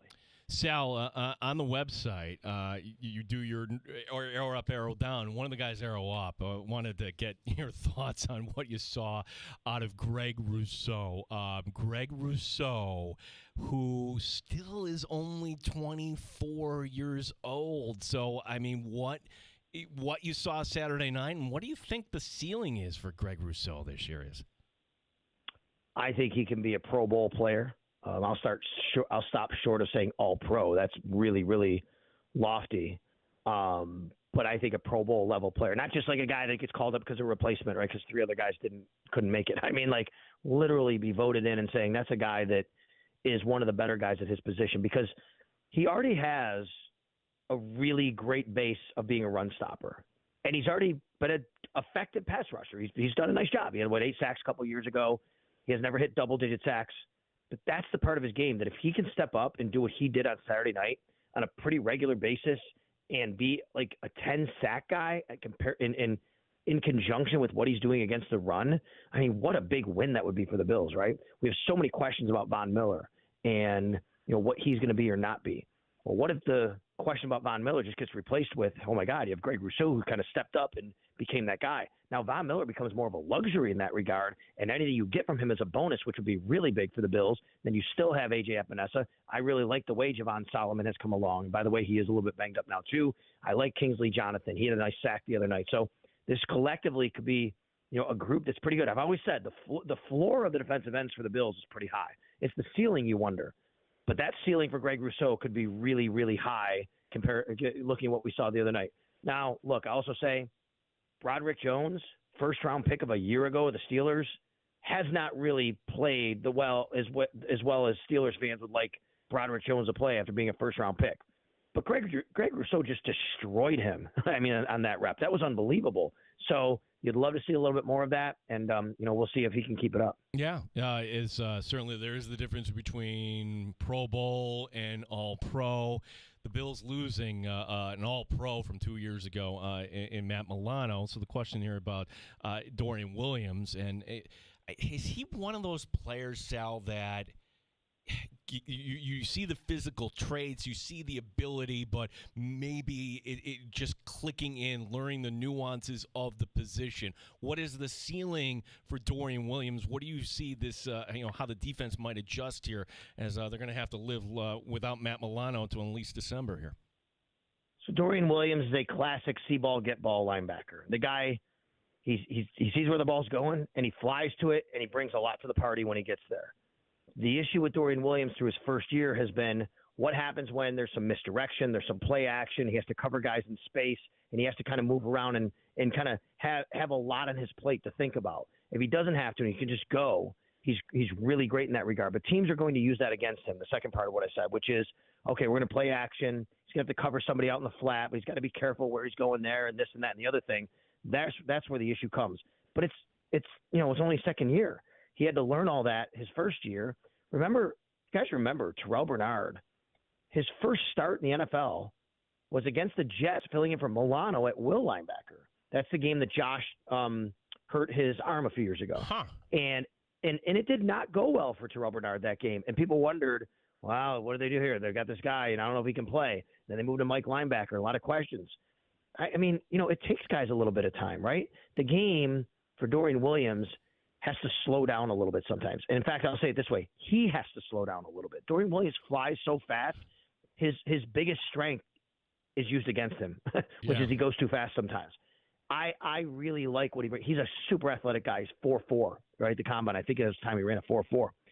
Sean McDermott and Brandon Beane will tell you, this guy loves football so much. He just wants it so bad and wants to be great. And because of that, because of his athleticism and the way that they can coach and Bobby Babich, I think he'll be just fine. But how high can he go? I'm not really sure because he's got to refine some of those nuances of his game. Sal, I love following you on social media because we can live vicariously, right? we don't get to go out on the field. We don't get to go on these road trips, and we go to these different cities, and I think most of us have been to Pittsburgh, right? How did I not know there was a Roberto Clemente museum there? I mean, yeah, the photos you shared there. Tell everybody about it. It was unbelievable. I never knew either. And we all know Roberto Clemente, great baseball player, played for the Pirates, tragically died, New Year's Eve, 1972, when he was on a plane sending relief to Nicaragua. And I didn't know either. There's this Roberto Clemente museum, and it literally is all Roberto Clemente. It's just dedicated to Roberto Clemente. It was phenomenal. It's one of the better places I've ever been because you can take the whole tour in not too long of time, but there's so much. You could spend 6 hours there if you want to and reading everything and seeing everything about his life, his baseball life, his personal life. But the crazy thing about this is a great lesson in just connections, and I always tell people this. I tell this to my 10-year-old son all the time, okay? I don't care what business you're in. I don't care what you do. Making connections in life is just important, and becoming, being able to talk to people, and any person you meet can be a resource for you, and you can be a resource for them. And if you're genuine and you want to develop a relationship, it can really be fulfilling. And I will tell you what happened was we went Friday night to see Paul Skeens pitch, right? I went to that too. So we're there Friday night, and we're at the Pirates game, and I'm sitting next to a young lady who is rooting for the Mariners. I'm like, oh, you're from Seattle? She said, yeah. I said, you just come here for the game? And she said, I actually work for the Roberto Clemente Museum. And that was the first I had heard of it. I'm like, what's the Roberto Clemente Museum? She's like, oh, you don't know? She starts explaining it to me, and then she says, yeah, all these guys sitting behind me, we all work there. So I said, I wouldn't mind going there. And she said to me, well, they actually, it's not open to the public tomorrow, but they're doing tours. And the guy she introduced me to behind her, the guy that did the tours, like he gave the tour. And I turn around, I start talking to him, I tell him who I am, where I'm from, what I'm doing. And he says, Sal, I will come by your hotel tomorrow and pick you up and take you to the museum. And that's what he did. Wow. Sal, that's a fantastic story. And whereabouts is it? I guess I could look this up. I couldn't tell you geographically. It was like literally 10 minutes, not even from downtown, like 3-4 miles from downtown. Sal Capaccio, Extra Point Show, I assume tomorrow. People can flip over there. Yeah, sure. I mean, we got that going on. We got practice going on. We got everything going on. Always game day in Buffalo today. We recorded that this morning. It's up now, me and Matt Bove. So, it's all out there right now. Yeah, so, for us to get, a good segment out of you, Sal, I'm grateful. Thank you, buddy, for your time. You got it, buddy. Try to get some rest. Sal Capaccio. You got it. Yeah, Sal Capaccio, WGR, as Buffalo Bills reporter. And, again, going over this list, holy mackerel. Yeah, I think he didn't understand my one. Maybe I just kind of didn't put it out there. But honestly, the pro personnel department for the Buffalo Bills right now has to know, okay, which receivers are going to get cut, which safeties are going to get cut. We need another line. Joe Andreessen's a great story. Maybe he makes his team. You need somebody else, too. I'm going to put it out there. If Danger were here today, I'm going to say this. Number of players that make the final 53 that are on another roster today, 3. A wide receiver, a safety, and then kind of like an X position. Let's upgrade.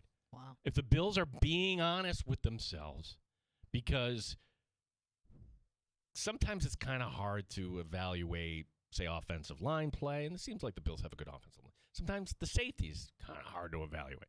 We can kind of evaluate wide receiver play.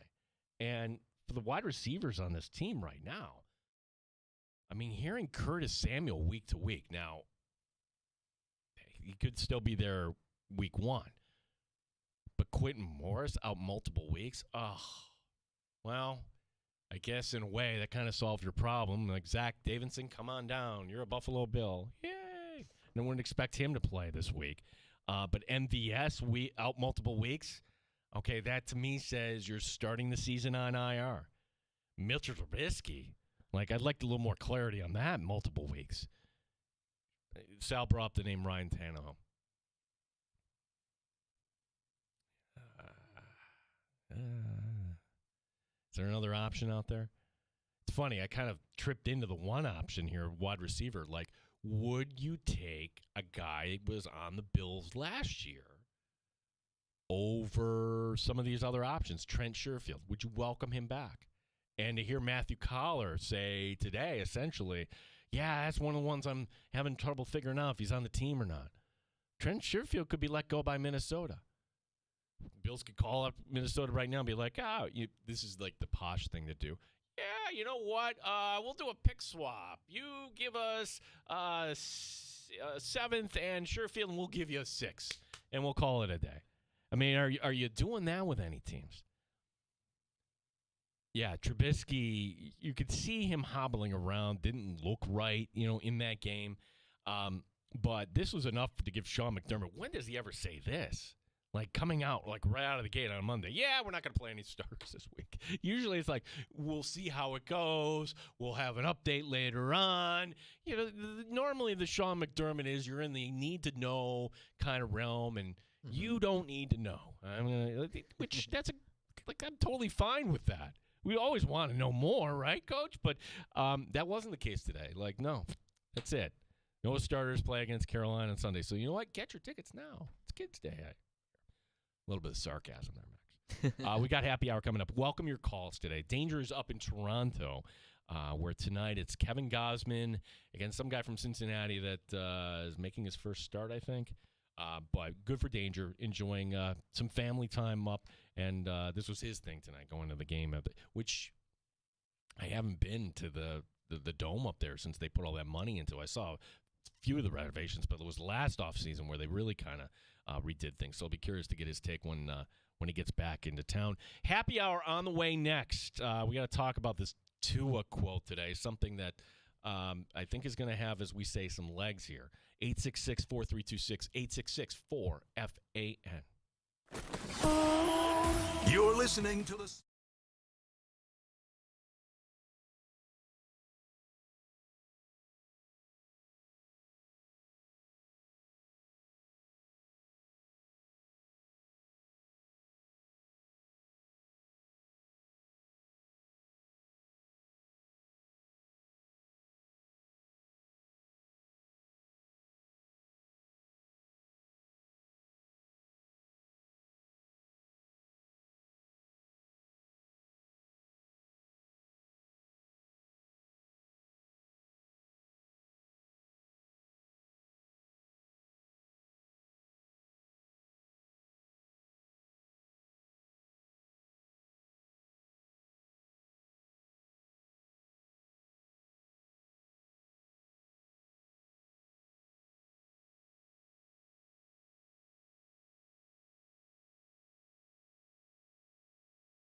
Rochester. And streaming online and in the Odyssey app at The Fan Rochester. The sports leader, 95.7 FM and AM 950. The Fan Rochester. An Odyssey sports station. The Fan Rochester. Sports update. Bills head coach Sean McDermott will not play the starters against the Carolina Panthers on Saturday. It is a long list of injuries. Mitchell Trubisky, Marquez Valdez-Scantling, Quinton Morris. They are out multiple weeks. Curtis Samuel, DeMar Hamlin, Balin Spector are week to week. Javon Solomon, Austin Johnson limited this week. And on a way to return here are Mike Edwards, Cole Bishop, and Nick Morrow. They'll do some walkthrough work and individual work. Bills and Panthers coming up Saturday at 1 o'clock. Rochester Red Wings had their 6-game winning streak snapped yesterday. Wings begin a series at Lehigh Valley coming up tomorrow. It's a light night in the majors tonight, but the Mets are home against the Orioles. The Blue Jays entertaining Cincinnati. Gene Battaglia, the sports leader, 95.7 FM and AM 950, The Fan Rochester.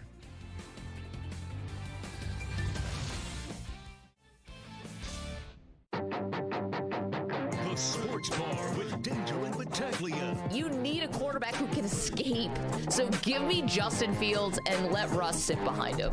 It's pretty damn close right now. And not because they're both playing their asses off, but because they both look like ass. The Bills get their first preseason win of the 2024 NFL campaign. They beat the Pittsburgh Steelers 9-3. Mike Danger. We're going to talk about sports. We're going to talk about football. Yep. That's what we do here in the Sports Bar. Gene Battaglia. I think they should put in, what is Trubisky's number? He's number 11! If Trubisky is hurt to the point where he can't go on Saturday, you're down to Ben DiNucci. You got to work out another quarterback and get one in here. Joel Andreessen probably going to be the talk of the town for the next couple of days. He finishes with 12 tackles. That's just something to take full advantage of, and hopefully I showed it to people out there today. 95.7 FM and AM 950 The Fan, Rochester. Actually, just go with one healthy quarterback on Saturday. I mean, Brownie's right there, but as I pull up the available free agents, and these are guys with experience in the league, you could always get some street free agent, but my gosh, what are you getting at this point? And again, I don't know if any of these guys are worth it. Like Ryan Tannehill being the name, but I'm sure Ryan Tannehill is going to wait for some opportunity where you can actually play. You're not coming in 1 week and then being released, so you can kind of, or to be the backup to Josh Allen. Ryan Tannehill probably thinks, hey, I see what Joe Flacco did last year. Let me go pick my spot and do that. You've got Brian Hoyer available. I think he retired, though, if I'm not mistaken. Blaine Gabbert, A.J. McCarron, Matt Barkley, his name was mentioned, Trevor Siemian, Logan Woodside. Fortunately, Nathan Peterman signed last week with the Raiders. And, of course, you have Ben DiNucci, who will be starting likely for the Buffalo Bills. Wow, what a weird time this is, right? The guy who was just kind of sitting on his couch last week, he'll be starting for the Buffalo Bills coming up on Saturday. So, again, your headline story, Sean McDermott isn't playing any guessing games, cutting right to the chase. No starters are going to play in this game. Yeah, I think the NFL has a real big problem, and it's this. Like, if you had a choice this weekend, maybe that's the choice. Maybe that's it. Like, what is the competition this weekend? Like, week 0 games? Maybe? Well, there's only 4 of them. Yes, that's right. Yeah, we have college football that actually matters this week. That's exciting. Other than that, though, like, baseball, I don't think the U.S. Open starts till Monday in tennis. So, yeah, it's preseason football. Yay. 9-3. Who stayed with that all Saturday? My father was like, usually we deconstruct every Bills game. He's like, no, I didn't watch that. I wish I was that smart. That was a tough watch Saturday night. Tougher if you're a Steeler fan, though. Like, boy, tough to kind of make any declarations based off of one preseason game, but you realize, give the Steelers credit. They redid their quarterback room on the cheap. Yeah, there's another cliche that I can think of, and that would be, you get what you pay for. Like they're doomed. The Steelers are doomed. Russell Wilson is going to do his Russell Wilson things, and Justin Fields, it doesn't seem like he has it down, does he? So this seems like something we haven't said in a long time. That would be that the Pittsburgh Steelers kind of looking like a last-place team this year. Sorry, that's the way I see it.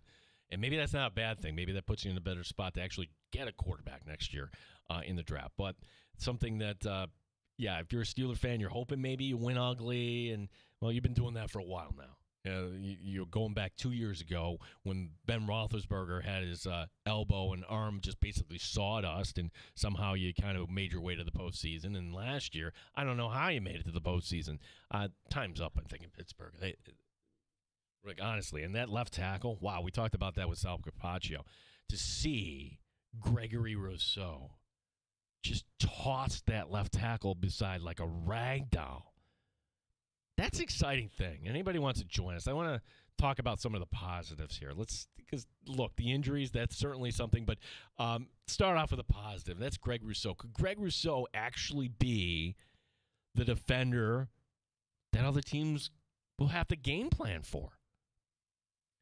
Tell you one guy that other teams should game plan for. That's Taron Johnson. The way the Bills use him, he's not your typical nickelback. That's why he is the one guy on this defense that is at a Pro Bowl level.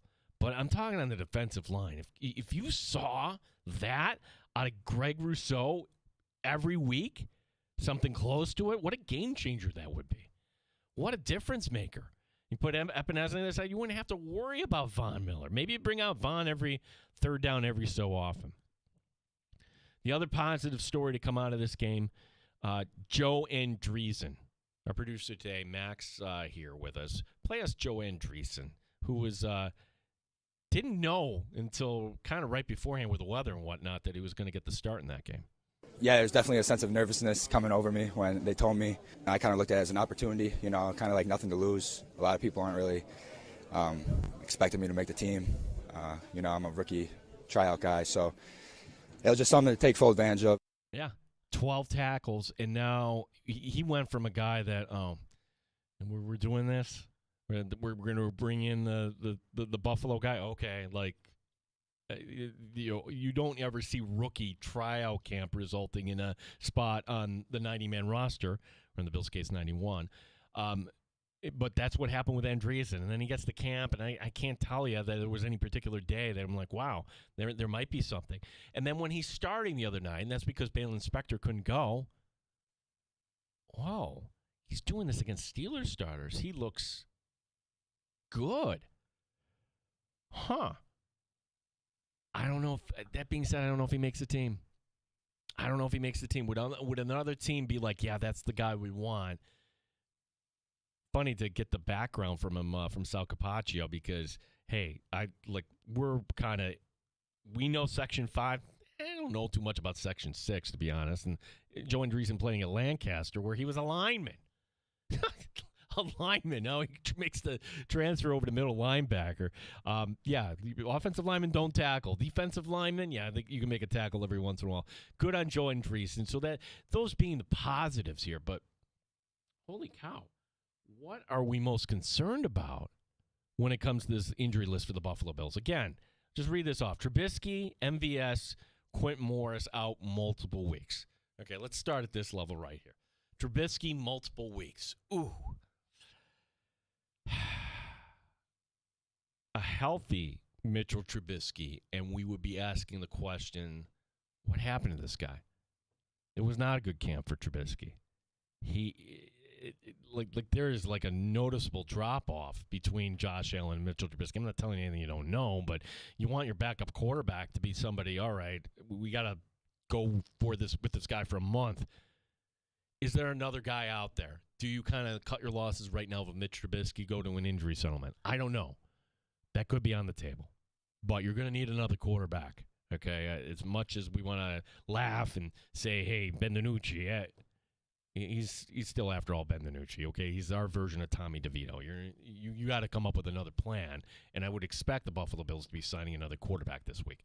MVS. All right, so MVS leaving by cart, that was kind of scary. Neck injury, and like, oh, this is the way it's going to end? Well, if you're saying multiple weeks, that says to me starting the season on IR, and maybe that's somebody that you bring along slowly. MVS, I say you table that decision. Not week 1, week 2. See how the season starts out, and then the time comes when he gets healthy, then you decide what you want to do. See where the rest of the roster's at. Quentin Morris. Like, damn it. Quentin Morris out multiple weeks?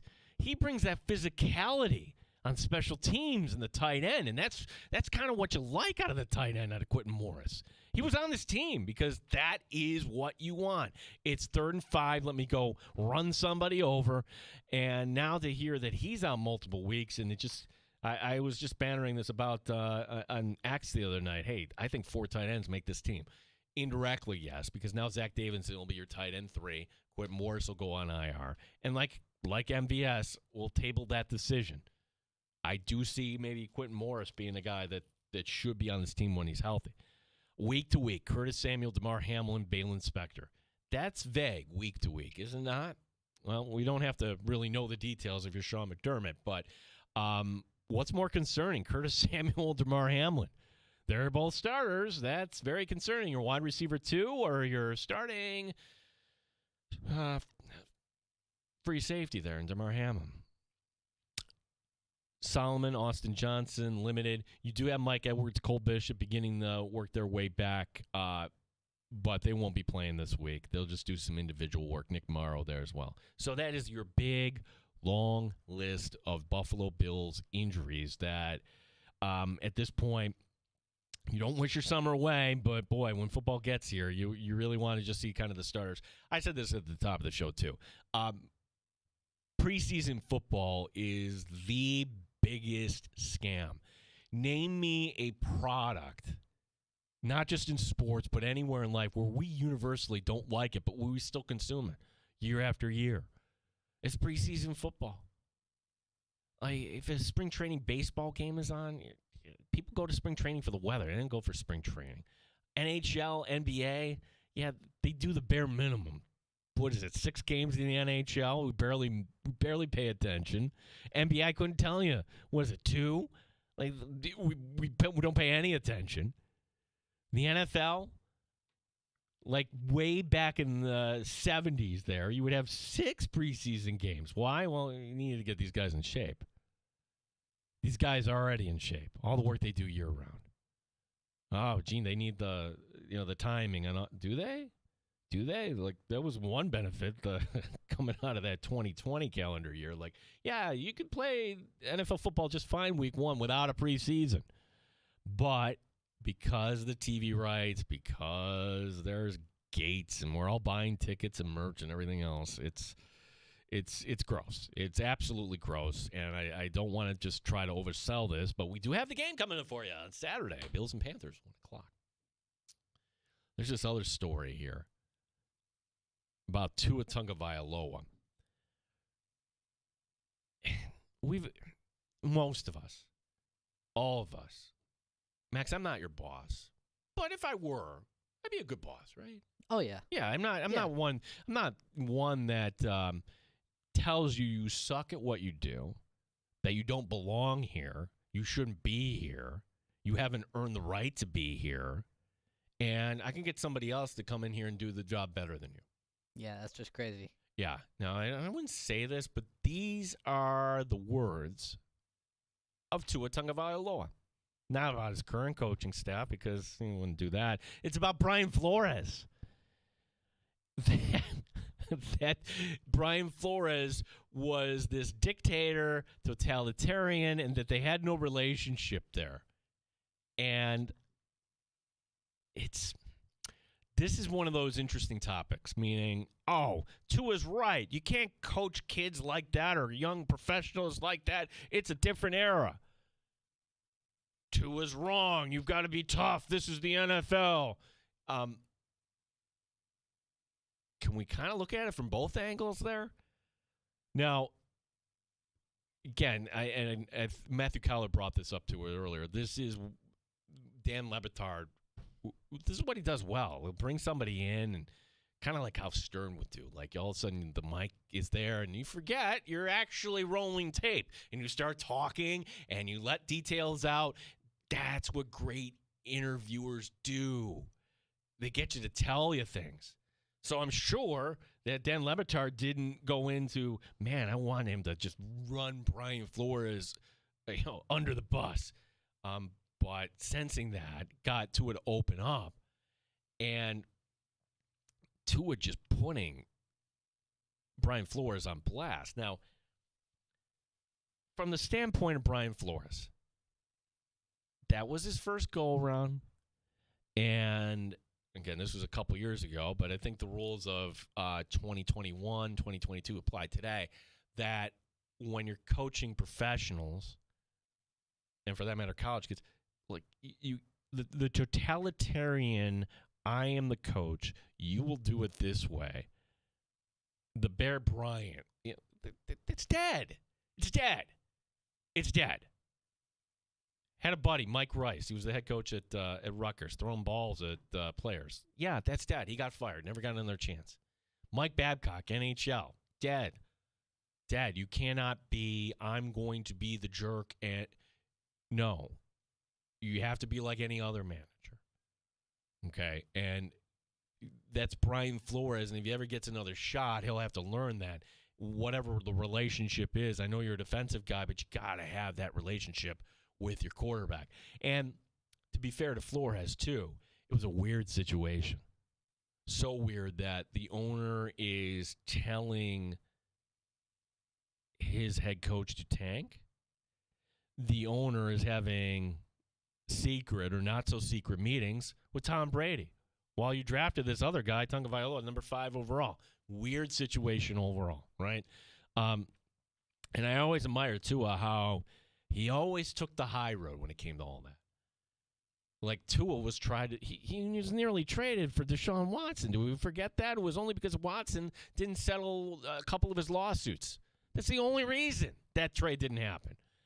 I always credit Tua for taking the high road. And this is what I would say about Tua today. As good as that might have felt, getting that off your chest and putting your former head coach on blast. And a lot of people are like nodding their head around, yeah, I work for this guy, and he was just, yeah, I can understand. I work for this woman. Yeah, but it's not forever. Like, if you have a bad boss, it's not forever. Either you'll get better and you'll get a different position someday. And despite all that, what you could talk amongst your friends. Maybe that's what happened here. Like, I'm just talking amongst friends. Oh, my gosh, this Brian Flores guy, let me tell you. He was terrible. Like, he would tell me every day I was trash. You normally don't see this. Normally, like, quarterbacks will kind of take the high road, everything else. Morph into you could be the president of the United States. You have a terrible person telling you don't want to hear or probably shouldn't be hearing. You're going to start believing that about yourself. And that's what ended up happening. Oh. So, again, it's a complicated story, I think, where, yeah, Tua, you had a guy that was a complete ass. And he's not a head coach right now. But to me, where are you in your career? You got your team to the playoffs. You didn't win a playoff game. You got the new contract. Does that give you a license to kind of, I don't know. Just seems kind of a strange story today coming out of Miami, where he kind of let that go. And then the funny thing is, like, of course, now Brian Flores, what is he doing today? He's the defensive coordinator for the Vikings. So people got to go over and ask him, today about that. And I don't know if that would be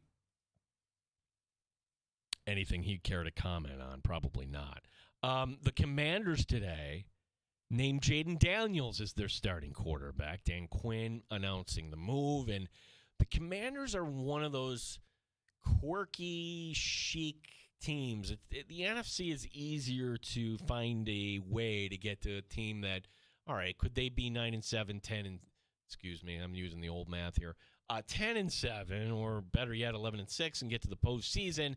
And I look at that division, and I still see Philadelphia being a better team. I still see Dallas actually being a better team. So will Washington be a playoff team? I don't think so. Not yet. Not yet. But Jaden Daniels is fun. Jaden Daniels is going to be the guy that you can tuck the ball and win run. Jaden Daniels should be the guy that you want as your number 2 guy on your fantasy football team, especially if you're going to be in a super flex league where you play the 2 quarterbacks. Jaden Daniels is going to be fun. We haven't talked as much about him because actually the guy in Chicago is pretty good too, come to find out. Caleb Williams. Drake May, I'm not so sure.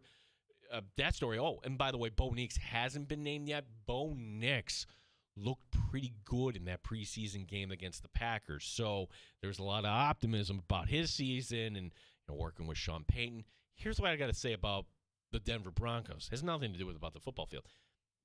You ever do this? Like you're watching highlights, you're like, who are they playing?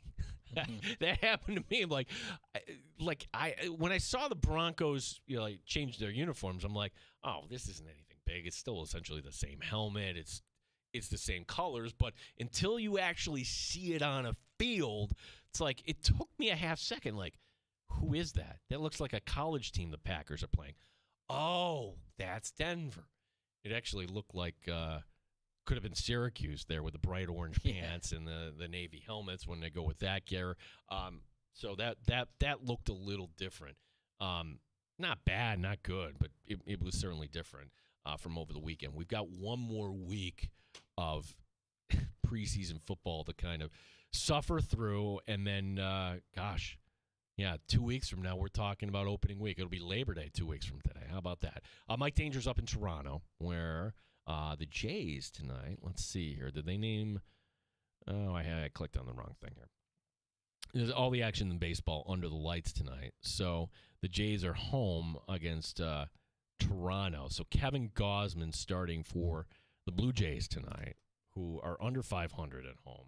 And Cincinnati, although – for the Reds, 60-64 isn't bad, but I think a lot of Reds fans were thinking wild card. Some guy named Julian Aguilar is going to start tonight. It looks like his first career start. So that's what Danger's going to see up there tonight. But I guess that's the pro trick. Like, if you can't afford to go on a weeknight, we see it here for the Red Wings, right? Like, sometimes, maybe you get a better seat there on a Wednesday night as opposed to the Friday night. Danger went up to Toronto because his daughter wanted to see some concert. I couldn't tell you who the concert was with. He was like, yeah, you know what? I think I want to stay an extra day there and just go take in a Blue Jay game. So good for him. He's doing something for himself tonight. He'll be back on Wednesday. There is no show tomorrow because I am taking my son to college. So he's going to Alfred State. So I was doing the math in my head, Max. I'm like, well, could get back in time for the show, but what if he didn't? And I don't have, and Danger's not here anyway, so that's so apologies. Normally a Tuesday you would get Matt Perino, everything else, but it's just one of those life things, and until we get a budget, then get in trouble for saying that. We'll be back with you on Wednesday. Let's get to a round of shots in the sports bar as some of the stories we are kind of putting together here. We will talk a little bit about Week 0. We'll tell you who retired from the NFL today, a notable name from the NFL, and also going back to Denver, what they did on the scoreboard. Kind of indirectly involves the Buffalo Bills, but it got big laughs the other night. We'll explain. My name is Gene Battaglia. Max Sheedy along today. And our phone number, 866-4FAN, 866-4326 here on the Fan Rochester.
Rochester Sports Update.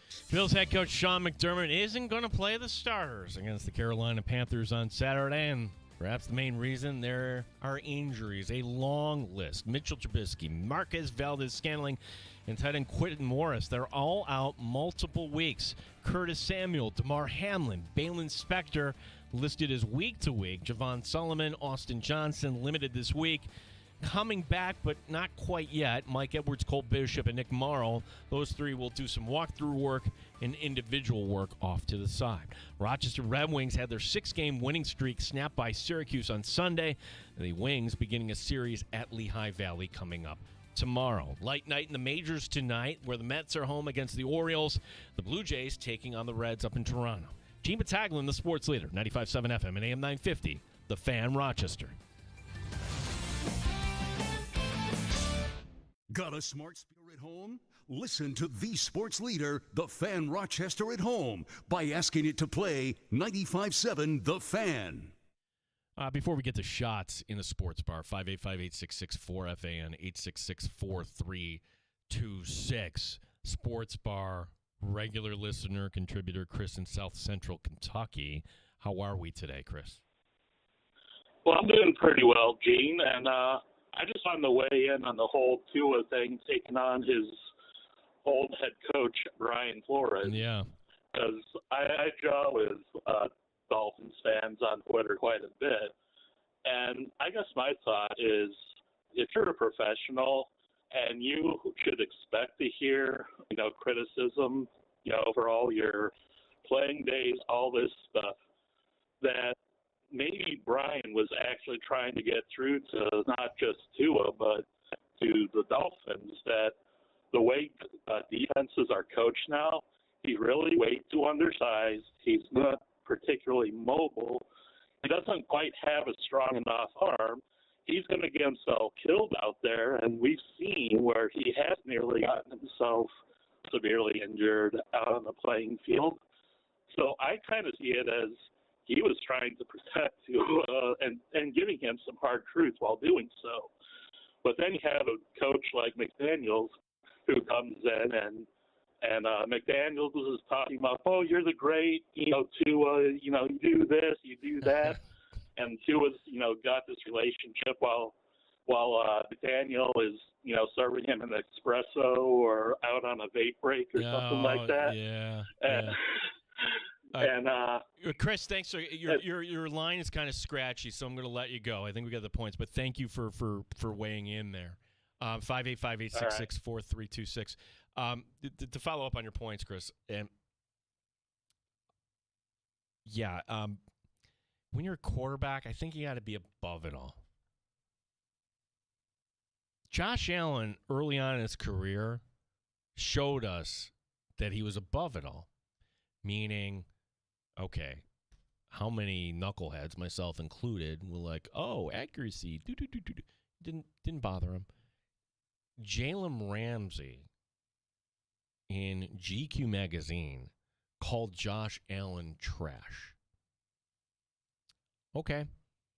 Allen didn't respond to it. We skip ahead to the Sunday after Thanksgiving, where the Buffalo Bills playing the Jacksonville Jaguars. That's Josh Allen's rookie year. Josh Allen comes back. He hits Robert Foster and burns Jalen Ramsey. And that's the time I'm thinking, I'm at the podium. I'm listening to Josh Allen. Like, okay, come on, kid. Like, let him have it. Nope. He was above it all. I'm like, that kid has it. Kid has it. Don't take the bait there. And I'm sure Josh Allen, how could you not? How could any athlete not hear it? You hear it, and you make note of it, and you let it kind of burn inside. And maybe that felt great for Tua to get it off his chest. But the point about McDaniel coming in, that's always the way it is. Like, you go from one head coach, the stern Brian Flores, to, hey, I'm the player's coach, and that's it's worked to a certain extent in Miami. But now it's kind of go time, right? Like, the Dolphins don't win a playoff game this year. Yeah, people are going to be asking questions down there. Chris, thanks for the contribution. I always appreciate your contributions. Our phone number, 585-866-4326. Let's get to a round of shots here in the sports bar. Being a backup quarterback can be a good gig, just ex-Colt McCoy. How long did Colt McCoy's career last? 14 years. 5 teams. Today, McCoy announcing his retirement. He's ready to jump in the broadcast booth. He will be working as a color analyst for NBC during Big Ten games. Speaking of college football, we made it. We made it to week 0. Yes, that's coming up here. Now, not a lot of games week 0. In fact, only 4. The biggest being Florida State, Georgia Tech. That's the game in Dublin. That's going to be noon Saturday on ESPN. Montana State, New Mexico. Because we're all addicts, we'll be watching that at 4 o'clock in FS1. The evening game, Southern Methodist. Don't you figure, like, SMU, now especially that they're part of the ACC, which that seems really, really weird to me, but this is the new world we live in. SMU, Nevada on 8 o'clock on CBS. And there's actually a game from Hawaii. And I was trying to figure out where the Hawaii game would be on. I don't know if it's actually on television. That's going to be a midnight kickoff against Delaware. To review the week of Hideki Matsuyama, coming back from the Olympics, they took a layover in London. Out to dinner with his caddy and his coach. And where did the bag go? Yeah, some guy took off with it. They were robbed. And because the caddy and coach had their passports inside that bag, they had to return to Japan. So Matsuyama had to go to Memphis without his coach, without his caddy, had some other fill-in caddy, and wouldn't you know, he won the tournament yesterday. 2 birdies on the last 2 holes. Funny how that works in sports. Sometimes you become more focused or whatever when there's a little bit of adversity. This was the first of 3 PGA playoff events. If you're hoping that I'm here to explain to you how the PGA playoff format works, I'm sorry. You'll have to go somewhere else. I do know that, like, there's a cut down. Now the next event's going to have 50 and, whatever, but it's kind of manufactured, made for TV, but this is where we are in late August. Exciting finish, speaking of late August, a Little League Classic. It was the Tigers tying in the 9th. They walked it off in extras over the Yankees. Major League Baseball announcing next year in Williamsport, it's going to be the Mets and the Mariners. And you're thinking, oh, that'd be fun to kind of drive down because Williamsport is, 2.5, 3 hours? New York will be the home team. The Mets will be. And by the way, you can't really get tickets for that. That is exclusively for the Little Leaguers. It's kind of a cool atmosphere if you've never watched that game. Could this be actually it for Sidney Crosby in Pittsburgh? He's 37. Well, someone who covers the team is suggesting, he's not going to go anywhere. Josh Yohe of The Athletic insisting that Crosby is very, very, very much above chasing championships. That's 3 varies in the quote. By the way, Crosby is entering the last year of his contract. July 1st next year, he will be a free agent. During their game against the Green Bay Packers on Sunday night, the Denver Broncos showed highlights from other preseason games. Now, Max, you tell me if they're trolling or not, because they do this in Buffalo. Let's go around the league. And they show one play, and here it is. What's the play you think they showed from Pittsburgh, Buffalo? Was it a field goal by Tyler Bass? Was it a run by Ray Davis? What? No. What they showed was Greg Rousseau blowing up the left tackle and then swallowing up Russell Wilson, to which reportedly, everybody started cheering at Mile High Stadium watching their former quarterback get sacked by the Buffalo Bills. Yeah, which is kind of low. 585-866-4FAN, 866-4326. We do have a caller, John from Rochester. John from Rochester. Is this the John from Rochester? Hey, Gino, how are you? Like, Max doesn't know. Like, we have a call. Like, I'm this new is here. the John. Yeah, he's new. Max is new here. John, how are you tonight? Okay. I'm doing great. I tell you, I love preseason, but I got to tell you, I fell asleep through the whole second half. I woke up with 1 minute to go. That was it. That's John, the first time I've done that. John, this is great. You're not trolling us. You're being honest with the take. And I could totally see somebody kind of falling asleep. What was there to stay up for? Ben DiNucci's going to keep you awake? But I got to tell you, that Andreessen guy, man, that was unbelievable. But I got to tell you, talk about Colt McCoy retiring after how many years? 14 years? 14, yeah. There's a lot of players out there like that where they had really not good careers. Colt McCoy was sort of a disappointment. I remember Todd Collins. I was just going to quiz you on that. Todd Collins, number 15, second-round pick out of Michigan. And exactly. John, there was a guy who failed as Jim Kelly's replacement. Yep. But he ended up with, I think, about a 14-year career and ended it in getting I think it was the Redskins at the time, to the playoffs late in the season. And I'll never forget Todd Collins, Gino, when I think it might have been his second year in Buffalo, and we were behind 27-0 at home against the Colts. Yep. Todd Collins put together a comeback, and we beat the Colts down 27-0. I'll never forget it. Wow. So I just looked up Todd Collins. He holds this NFL record. Here's something you didn't know, John. I guess a lot of listeners wouldn't know. He holds the NFL record for longest gap between starts, 10 years and 2 days. Oh, my God. What does that tell you? You could be in this league for 10 years and not start a game. He didn't start. Yeah. I would love to be Todd Collins. I'll tell you, to be an NFL player, number one, you have to be one of the best athletes in the world. To be an NFL player, here's a guy that had a 12 or 14-year career, and even if it took him 10 years between starts, I would be bragging like crazy about that. Well, John, if you wake up or if you have a trouble sleeping on Friday night, the Bills may put you to sleep Saturday afternoon. You might be taking a nap for Bills-Panthers Saturday, John, just based on who was going to be playing this game. I'll be tuning in. You'll be tuning in. John, always appreciate the contributions at 866-4FAN, 866-4326. That's John from Rochester, everybody. Time for last call. Get it? Sports bar, last call, flicking the lights on. Last call being your call. 866-4FAN. Give us a shout here as we talk about these Bills injuries, your concern here. I put the over-under, not the over-under, my prediction. I think when the final 53 is set for the Buffalo Bills entering that Cardinal game, I think there are 3 guys that'll be on that roster. They're on another team right now. What say you? Give us a call. My name is Gene Battaglia, along with Max Sheedy here on the Fan Rochester. You're listening.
Danger and Battaglia. 95.7 FM and AM 950 The Fan, Rochester. Oh, we got another quarterback here for the Buffalo Bills. Welcome back to the Sports Bar. Gene Battaglia with you as Mike Danger will be back on Wednesday. And the news from today, this unbelievably long list of injuries, including Mitchell Trubisky, who, by the way, hasn't been great this preseason, but now he's out week to week, which, all right, now if you're not playing the starters, which Sean McDermott said, not playing the starters, against Carolina on Saturday. That leaves you as only with one healthy quarterback, Ben DiNucci. No, you got to bring in somebody else. You can't make a farce of this. So the Bills today signing, or according to Tom Pelissero, will be signing. This hasn't been official yet. According to Tom Pelissero, NFL Network, Anthony Brown. So Anthony Brown, it was just on Friday, was released by the Raiders. Why? Well, the Raiders had 5 quarterbacks because they brought in Nate Peterman. Anthony Brown essentially was released to make room for Nate Peterman. This is where we are at. And you know what? I'm not even upset. How could I be upset? Anthony Brown will not be on this roster. Just hoping to get a little bit of tape, hoping that maybe this will spark something. I vaguely remember him being in the Ravens camp a couple years ago. Had no idea what he did in 2023. There's a big gap there. And then this year was back with the Raiders for their camp, but he didn't even see the field. Well, I would think that maybe he's going to see the field coming up a little bit in Saturday's game. So played at Boston College, Oregon. So that's going to be a transaction you're going to hear about here in a little bit. Anthony Brown, the newest Buffalo Bill, as, fun show we had here today, covering a wide variety of topics, everything from, it's a great time if you're an NHLer to sell. We talked about the Tua comments. We talked with Matthew Collar, Purple Insider. That was in the 3 o'clock hour. Sal Capaccio, as all this news was breaking, it was great to have Sal on today. They're joining us in the 4 o'clock hour. And if you missed that, said, man, I would have loved to hear Collar. I love whenever he comes on. Very easy. You just download the free Odyssey app, and you go back to the rewind, and I told you what hours they were in. This is what I tell my kids, Max. Were you listening? Listening. 3 o'clock hour for Collar, 4 o'clock hour for Capaccio. And that's the easiest way. By the way, the Odyssey app is probably the best way to kind of listen to it in your car. Just put it up through your car, and then that way, hey, you got to drive to the southern tier like I have to tomorrow. If anybody knows a good restaurant to eat in Hornell, New York, because I'm thinking that's where I might be hitting up for a late lunch tomorrow, just hit me up on X, all right? Because I'm open for recommendations there. You ever do that recommendation? I know nothing about Hornell, nothing. Yeah, I can't say I've been there. No, yeah. I could say your town, Fredonia. I like a few things in Fredonia. Yeah. Yeah, like you get to the college towns, but be learning all about Alfred. There's nothing. There's one traffic light. That's it, and then everybody kind of goes into Hornell, I guess, for lunch. So I'll learn all about that. We'll be back with you on Wednesday. We'll talk fantasy football on Wednesday. Sigmund Bloom from Football Guys will be joining us. So appreciate your calls today. Appreciate your participation. And appreciate you listening here to the Sports Bar. The JR Sport Brief is coming your way next year on The Fan Rochester. You're listening to the Sports Bar with Danger and Battaglia.